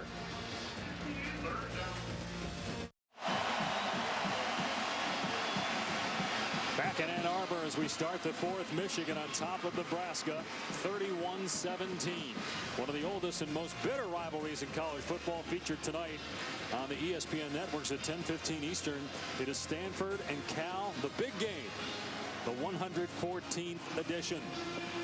Meanwhile, Michigan State is clobbering Indiana, so if Michigan beats Nebraska, both Michigan and Nebraska would be eliminated from contention for the Big Ten championship. Michigan State would go to the Big Ten title game, but the winner of this game would still have a chance at a BCS at large. 3rd and 4 for Denard Robinson and the Wolverines. Robinson hit, and he's going to lose yardage, and Michigan will have to punt. Well, they had 11 guys. 11 guys within 5 yards of the line of scrimmage. Go, Urban. They run a zone option. You're supposed to pitch out the defensive end out here. Denard has it. For some reason, he doesn't pitch the ball. You can see the whole defense is sealed here by Michigan. That's just a misread by Denard. Well blocked, well executed up front by Michigan. I think he had it in his mind that he's running it no matter what. It was Josh Williams who made the play, replacing an injured Eric Martin. Cameron Meredith was shaken up as well, and they dropped as that punt was almost blocked, and a flag comes down. Now, is it running or roughing the kicker? It's 4th and 7, so if it's running into the kicker, it would still be 4th and 2. But if it's roughing the kicker, it'll be a first down. Will Richards, the Nebraska player who hit the kicker that time, Will Hagera. Well, he just missed the football, too. Just missed the football. This is a game-changing call right here. This official is going to change the game. It's either running in or roughing. Personal foul. Oh, big. Roughing the kicker, number 19 of the receiving team. That's a 15-yard penalty. Automatic first down.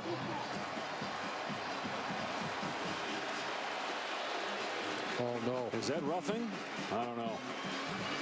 You call roughing there, guys? Take a look. Let's see. And he hit the foot. It's dangerous. So I can understand why they would call roughing, because you're going right at him, and you hit his leg while he's in the air. Again, that's a huge call, because if it's running into the kicker, it's still 4th down and Michigan punts. Now the Wolverines have the ball on their 32. They go back to work with Tucson. First down run of about 14 to the 46-yard line. Talk about the self-inflicted penalties by Nebraska on special teams has killed him, and also the dual threat of Tucson and Robinson on the ground. Look at the lateral cuts. So many guys do not have that ability to make that stop and go lateral sideways cut. In somewhat of the same atmosphere as Barry Sanders, but let's not get carried away. Let's not. Well, I mean, I'm just talking about that lateral cut, just to put a little bit of some movement there, and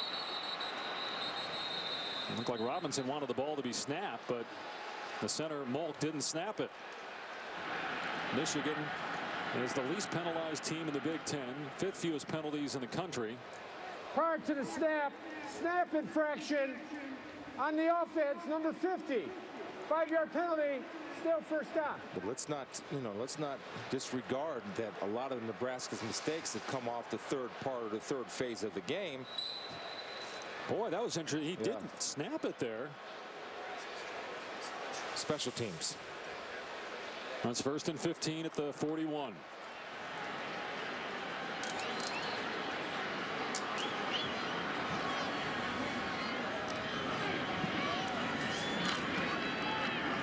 Tucson breaks a couple tackles, gets to the 48 for 7 yards. Andrew Green on the tackle, so it'll be 2nd down and about 7. Nebraska's defense is daring Michigan to throw a deep ball. I'm telling you, they have it if they want it. They are selling out at the line of scrimmage. Now would be the time to do it. Got the wind at your back here at midfield. You'd rather do it on first down, but it's still a manageable position. 2nd down and medium. Robinson audibly here. Plenty of time on the play clock. Tucson. And he gets whacked at the 48-yard line by Stafford, short of the first down. 3rd down coming up. I think on the next 1st and 10, if indeed there's another 1st and 10 on this drive, that's when you'll see Michigan take its shot down the field. 2nd and 7, Nebraska's defense was a little bit more conservative with the safeties back.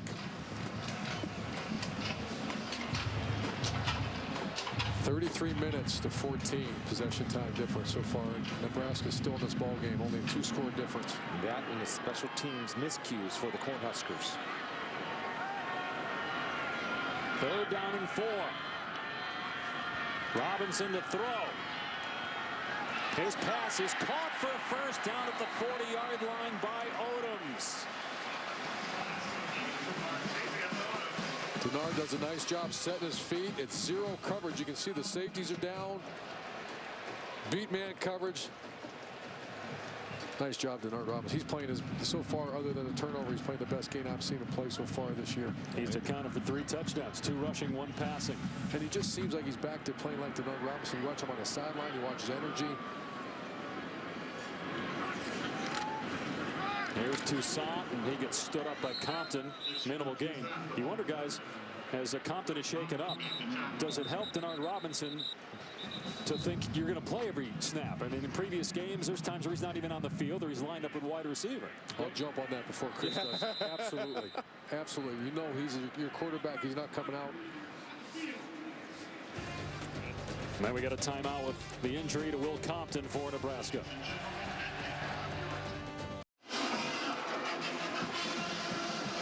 Will Compton being helped off the field, another injured Nebraska defensive player. Let's take a look at our BCS standings, brought to you by Vizio. You know Oklahoma State's going to drop, so it just depends on whether it's Alabama or Oregon in that number 2 spot. Alabama has Georgia Southern. Oregon has USC today. Michigan's 18th and Nebraska's 16th in the BCS standings. Big roughing the punter penalty because the man hit the plant foot of the punter, so it's roughing, especially when the punter's in the air and that happens. You know it's going to get called. 2nd down and 10 for Robinson inside the 40, and Denard trying to get outside, lost the ball. It's picked up by Koger, and they're going to rule Robinson down before the fumble anyway. It was Cassidy on the tackle. It'll bring up 3rd down and about 9. The ball's definitely out there. Now Koger did pick it up. Play should have continued unless Koger's knee was down when he recovered it. Now you could change that and change a spot back at around the 40. As of right now, it's 3rd down and 9. Every play's reviewed.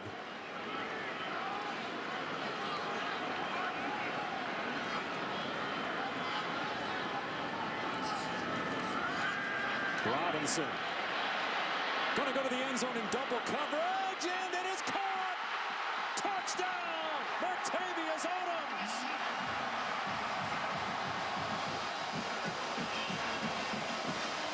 Just a matter of time before they took their shot. Watch the feet. Concentration by Odom. Secured catch. Left foot in. Right foot drags for good measure. Denard Robinson playing with a new confidence, a new life. That was against double coverage. 38-yard touchdown pass, the 4th touchdown for Robinson. 2 through the air, 2 on the ground.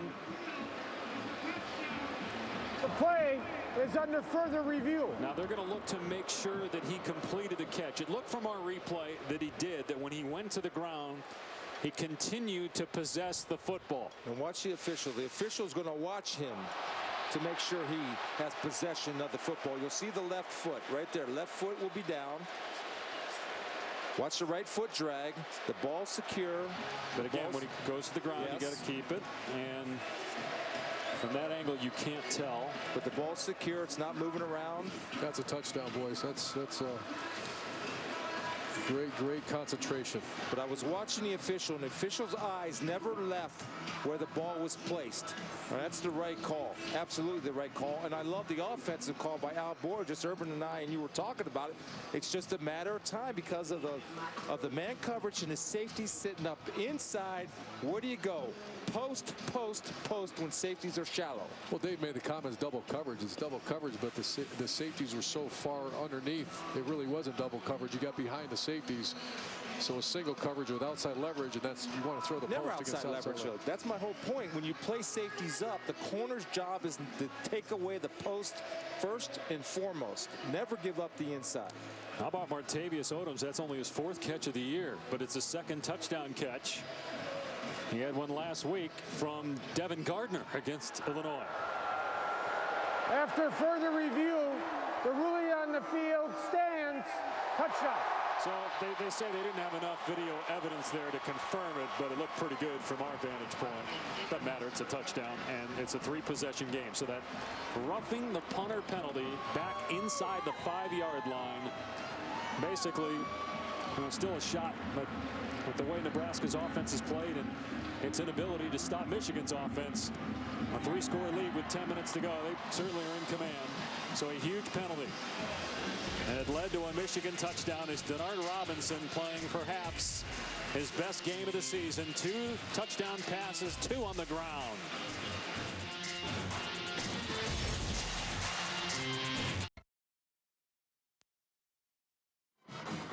ESPN's College Football is presented by Cars.com, where confidence comes standard.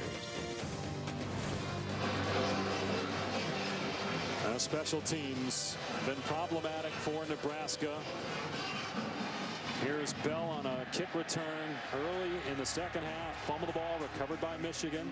Then Maher had trouble with the snap and had it blocked.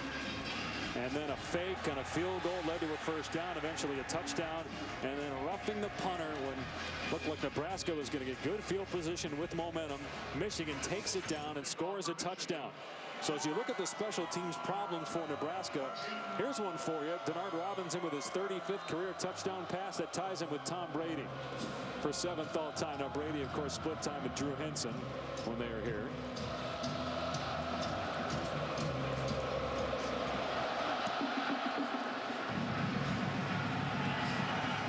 Marlowe for Nebraska. And he lost the ball. Michigan's got it. Another special teams blunder as the Huskers are coughing it up and giving Michigan the game.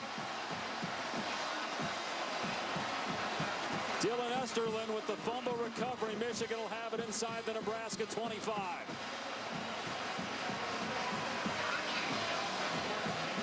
Ball security right there. J.B. Fitzgerald actually is the man who had the recovery there for Michigan. Simmons, Floyd on the hit, causes the fumble. Fitzgerald comes up with a fumble recovery for the Wolverines.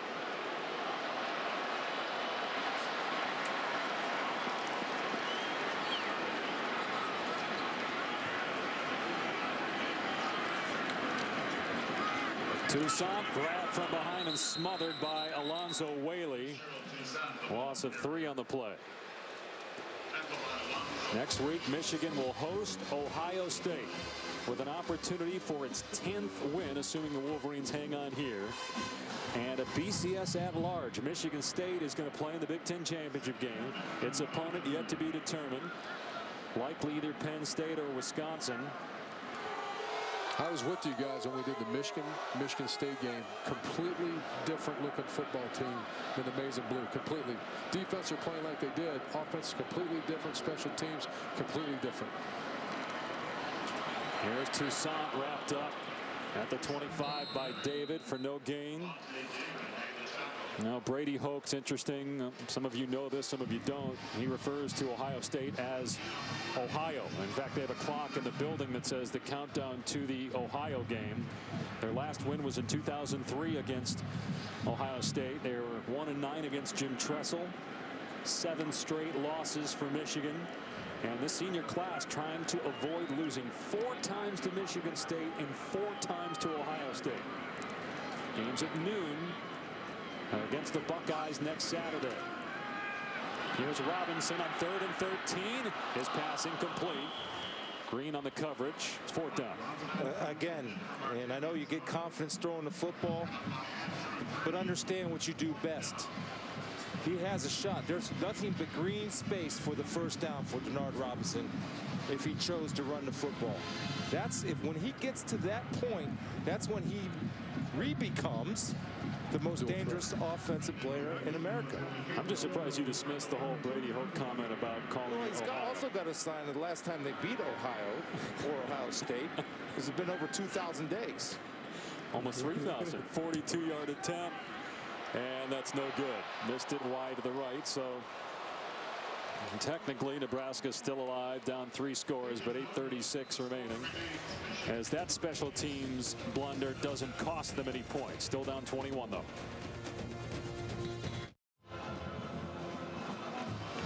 Welcome back to ESPN's coverage of college football, presented by Cars.com. 3 of the top 5 teams in action tonight on the ESPN networks. 8 Eastern ABC. Most of you see LaMichael James and Oregon keeping its BCS title hopes alive by beating Stanford, and then you had Oklahoma State losing last night. Should be a good one against USC. Meanwhile, Nebraska running just its 37th offensive play. They've had the ball for less than 14 minutes. And Martinez now trying to play from behind by having to throw the ball. Hits Marlowe for about 7 yards. Nebraska wraps up the season Friday on ABC at noon against Iowa. But if they lose today, with Michigan State winning, they'll be eliminated. So would Michigan. So it'll be the Spartans against either Wisconsin or Penn State. Penn State playing Ohio State this afternoon. Then the Badgers next week, as Martinez is sacked back at the 31-yard line. Jake Ryan there for Michigan. Rare mistake by Burkhead right there. Had a chance to pick up Desmond Morgan, who forced Martinez to tuck the ball with Ryan to clean up. Usually Burkhead will pick up that block. This is a defense coordinator's dream and a defensive lineman's dream. You're playing a team that's not adept throwing the ball, and they're forced to, and they know it. Martinez fumbled the ball, and Michigan hopped on it. Wolverine football, another turnover. Jake Ryan chopped it out. And out of there with it is Van Bergen for the Wolverines. Showing blitz, only bringing 4 though. And a good job by Ryan of not going for the kill shot, but wrapping up and coming with an arm to swat it out. Watch his right arm there. Understands what the situation is and yanks at the football. And again, errors. The story of Nebraska today. 3rd turnover, 2 on special teams.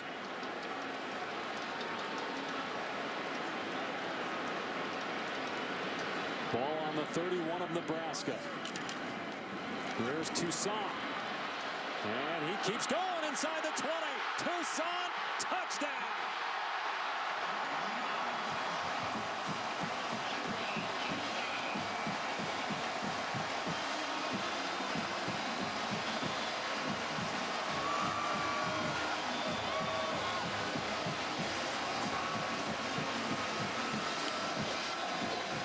Second touchdown of the day. You got it? For Michigan's Fitz Toussaint. He now has 9 rushing touchdowns on the season, 10 overall, and Michigan rolling over Nebraska. 45-17, Michigan. Levante David has had a great game, closing in on 20 tackles. Not on this play. You're going to get the option zone read that Urban talks about all day. Look at Denard Robinson. Sees the defensive end sitting outside. Levante David running backside. Omome has had a great game. Omome blocking, and Toussaint knows how to finish. He had speed and burst, and he doesn't go down on the first hit. It's just sustaining the blocks, Urban. Toussaint is one of the most improved players. From the beginning of the year to right now, you made the comment this morning, he's the most improved offensive player on Michigan's offense. To come through this, well blocked by the offensive line, to get him to the second level, then it's all up to the tailback for Toussaint to finish the deal, and he did. Great balance, great vision, and at the end of the play, accelerated right through the end zone. I just want to make a point. I mean, Levante Davis played outstanding. Right then, he avoided the contact, ran backwards, allowed Toussaint space to work and move. Can't do that. You got to take on those big guys once in a while, bounce it back to your defenders. I'm impressed with Toussaint now. You made that comment earlier. Abdullah will take it out for Nebraska. And Abdullah's across the 25, dragged down at the 30-yard line. Let's go to Reese in the studio. Dave, SportsCenter right now brought to you by Discover Card. Michael Vick will not play for the Eagles against the Giants Sunday. He's had broken ribs. Of course, Vince Young, former Northwestern star Mike Kafka are the backups. Mark Herzlich expected to get his first start in that game for the Giants, by the way, guys.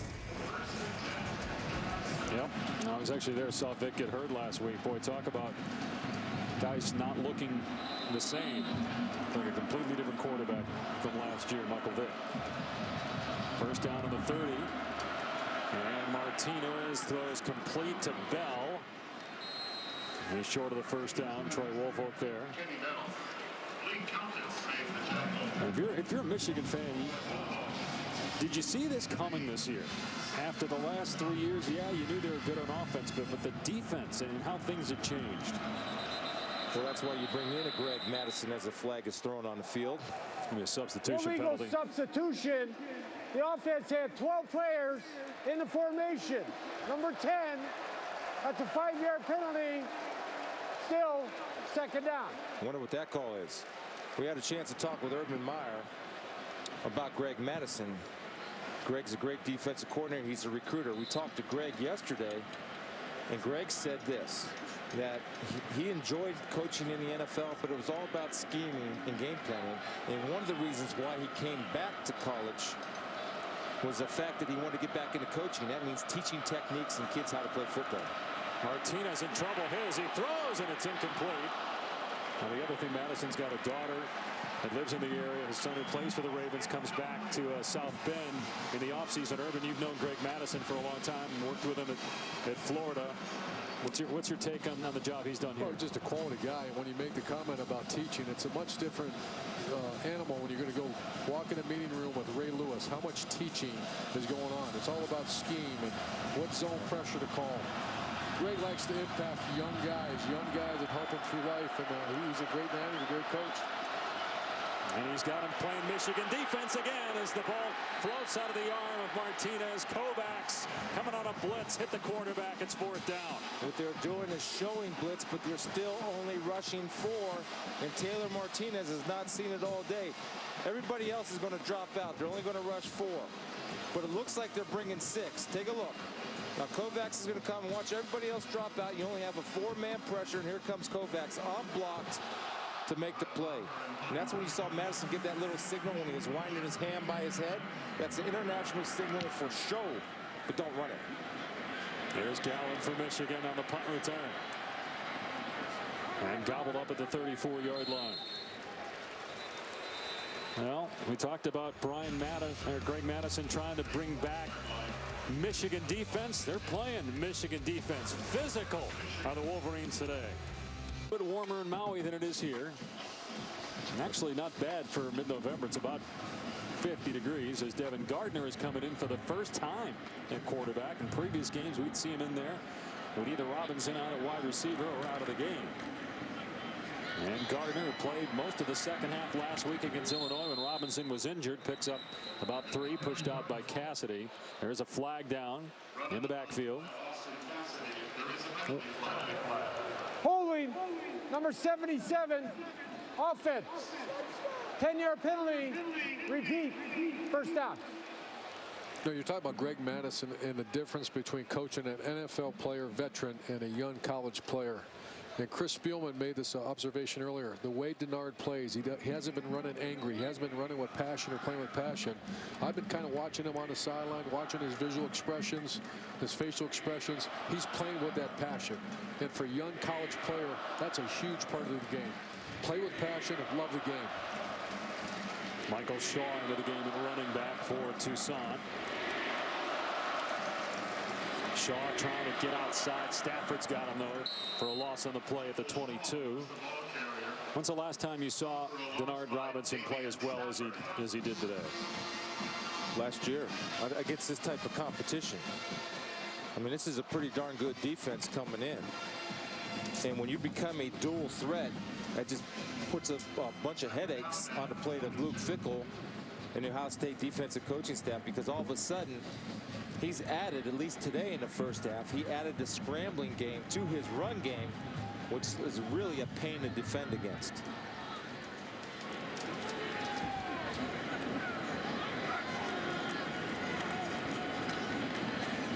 Shaw again, and this time he gets positive yardage, but not much. Just keeps the clock moving, though. Now, what does that mean big picture for Michigan? You play an excellent defense. Your special teams is on point. Also, now you have your key player playing with the passion and enthusiasm that everybody thought he would play with this year. Practice next week is going to be electric for Michigan, going to the rivalry game. It's been a while since they've beaten them. I pointed that out earlier. You didn't have to bring it up. How many days exactly? It's close to 3,000, somebody told me. Well, Brady and I had fun with that this week. He embraces the rivalry. That's what I love about him. Embraces it. There's Gardner on 3rd and 20. And his pass is incomplete. You know, the rivalry was perhaps at its, at least in the last 20 years, some of the better matchups were when Lloyd Carr was the head coach at Michigan. And he's going to be inducted into the College Football Hall of Fame. Led them to a national title in '97. They actually tied Nebraska. They split the national title that year before the BCS. And Lloyd was up here at halftime. And very happy with what he's doing now. But did a terrific job here in Michigan. Lloyd Carr is college football. He's Michigan football. And as a coach, former coach, you appreciate guys that do it the right way, do it with class. He's a great competitor, but he's always been first class. And he's a good friend, and very, very proud to know Lloyd Carr, and very proud to have him part of the coaching profession. And darn good defensive coach in his day. I mean, people remember Lloyd as a, as a head coach, and rightfully so. But as a defensive coach, he was outstanding. Brady Hoke was an assistant on that staff in '97. In fact, Hoke was at Michigan as an assistant from '95 to 2002. Went to Ball State and San Diego State as head coach. Now back at Michigan, and he's going to, as Martinez is sacked by Will Campbell, he's going to get Michigan its 9th win with an opportunity for 10 next week. And this place will be rocking when the Buckeyes come here. With still an at-large BCS, a possibility for the Wolverines. Just the energy this year and the optimism surrounding just walking around campus and going to the restaurants. There's a feeling that Michigan is back to where it should be.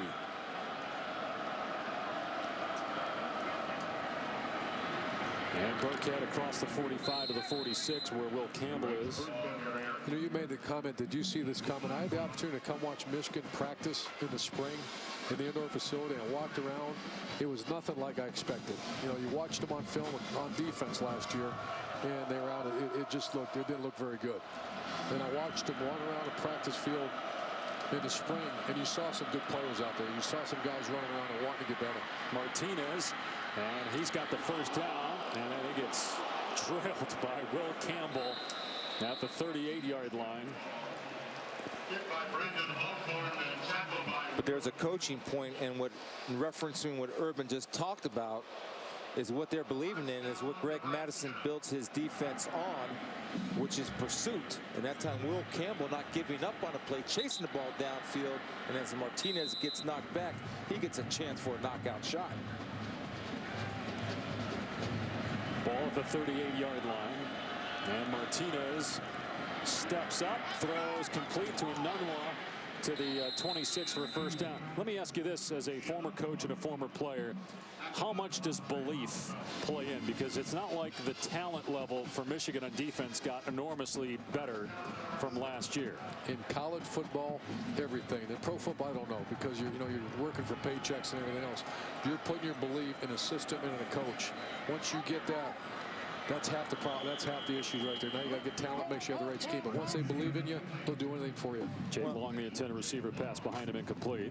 Al Borges, the offensive coordinator, made this comment. If you are convinced that the coach is convinced in you, then you become convinced in yourself, and you have that confidence. And as a college player, knowing that your coach believes in you and you're not looking over your shoulder, that helps you play better and with more confidence. And you're seeing that as a unit on the Michigan defense.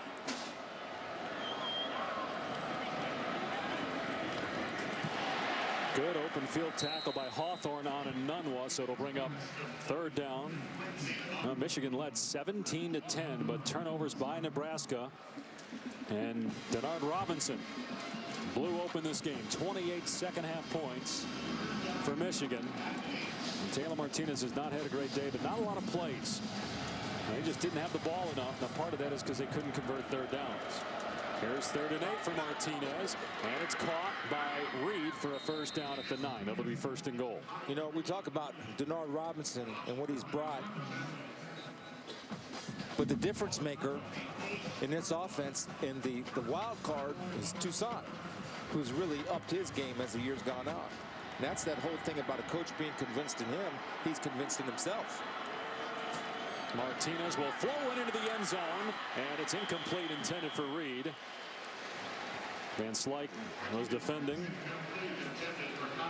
So it is second down and goal. You know, I just want to build on the point you made, Dave, earlier about the essence of college football and getting a team to believe. Every player wants to be great, and every player wants ownership. If they believe your coaching staff can make you great and you give them ownership in the team, that's usually magical things happen. The best teams we had is when our teams believed in our coaching staff. They had ownership in that team. Martinez throws incomplete, trying for Bell. Well, there's a former player of yours that a lot of people seem to believe in, Tim Tebow, as he's 4-1 as a starter. Your former quarterbacks are doing pretty well. 12-2 as starting quarterbacks. Alex Smith and Tim Tebow. They share a common theme, and that's they're both high-end competitors, high-end people. And that's I'm proud to coach, I'm proud to know them, and even prouder right now of the way they're performing, because they deserve that. They deserve. There's some players that, you know, sometimes you scratch your head, other guys just because they outwork people. Here's Martinez, incomplete. It'll bring up fourth down. Yeah, the other interesting side note, remember Jim Harbaugh? He was the target here to come to Michigan. And he elected to go to the NFL. Some people thought, oh, with the lockout, there's no way. With Alex Smith in the lockout, no way San Francisco is a competitor. But they've lost one game, and that was in overtime to the Cowboys. And they got a shot. They got to get by the Packers, but they got a shot to do some big things. You know, Jim Harbaugh played against a guy standing right in the middle of us in 1986. Here's fourth down, and the pass is incomplete. No flag, so Michigan will take over on downs. Let's get to the standings. You had enough NFL talk, Spielman? All right. No, Michigan State beat Indiana, so they are in. They are in the Big Ten title game December 3rd in Indianapolis. Michigan will improve to 5-2, but they lose the tiebreaker to Michigan State, so they're eliminated. Nebraska's eliminated. Meanwhile, Wisconsin won, so it's 5-2, and it hosts Penn State next week. The Nittany Lions play Ohio State today, so that is a obviously huge game next week. And if Michigan State were to lose the Big Ten championship game, or even if they win, it's possible that Michigan, if it can beat Ohio State next week, could have a shot at a BCS at large. You think seemingly every year the Big Ten gets 2 teams in to the BCS, along with a champion and at-large team. So you would think, even though the current, you got to be in the top 14 of the BCS standings and have 9 wins to be eligible. You would think, even though Michigan right now is 18, that it will move up. Just 3 points separate Carl Edwards and Tony Stewart. Heading into the final race for the championship. Now they'll go head-to-head for NASCAR's ultimate prize. The chase for the NASCAR Sprint Cup concludes with a Ford 400 at Homestead, Miami. Coverage begins on ESPN Sunday at 2 Eastern. Big game coming up on ABC at 3:30. Penn State heading into Columbus. First road game, obviously, for Penn State since the developments of 2 weeks ago. We were there last week, and you wonder if maybe as a team they're looking forward to being away from State College. Yeah, I think they should be proud of how they performed last week. Even though they lost, they performed admirably. Gardner takes a knee. We'll see if Nebraska uses timeouts here, or just lets Michigan close out the game.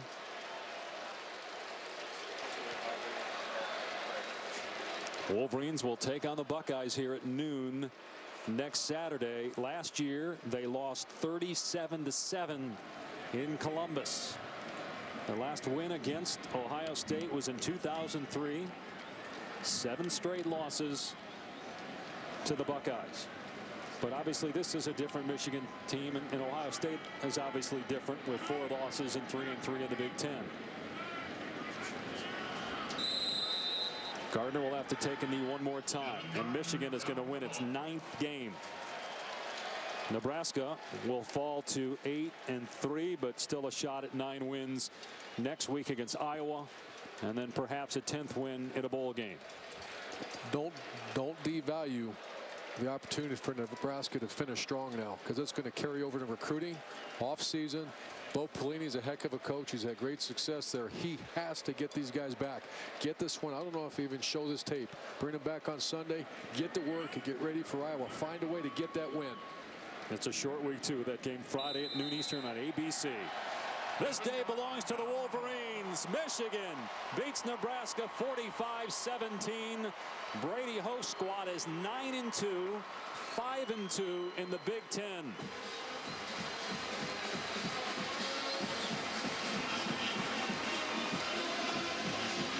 More college football is coming up next here on ESPN.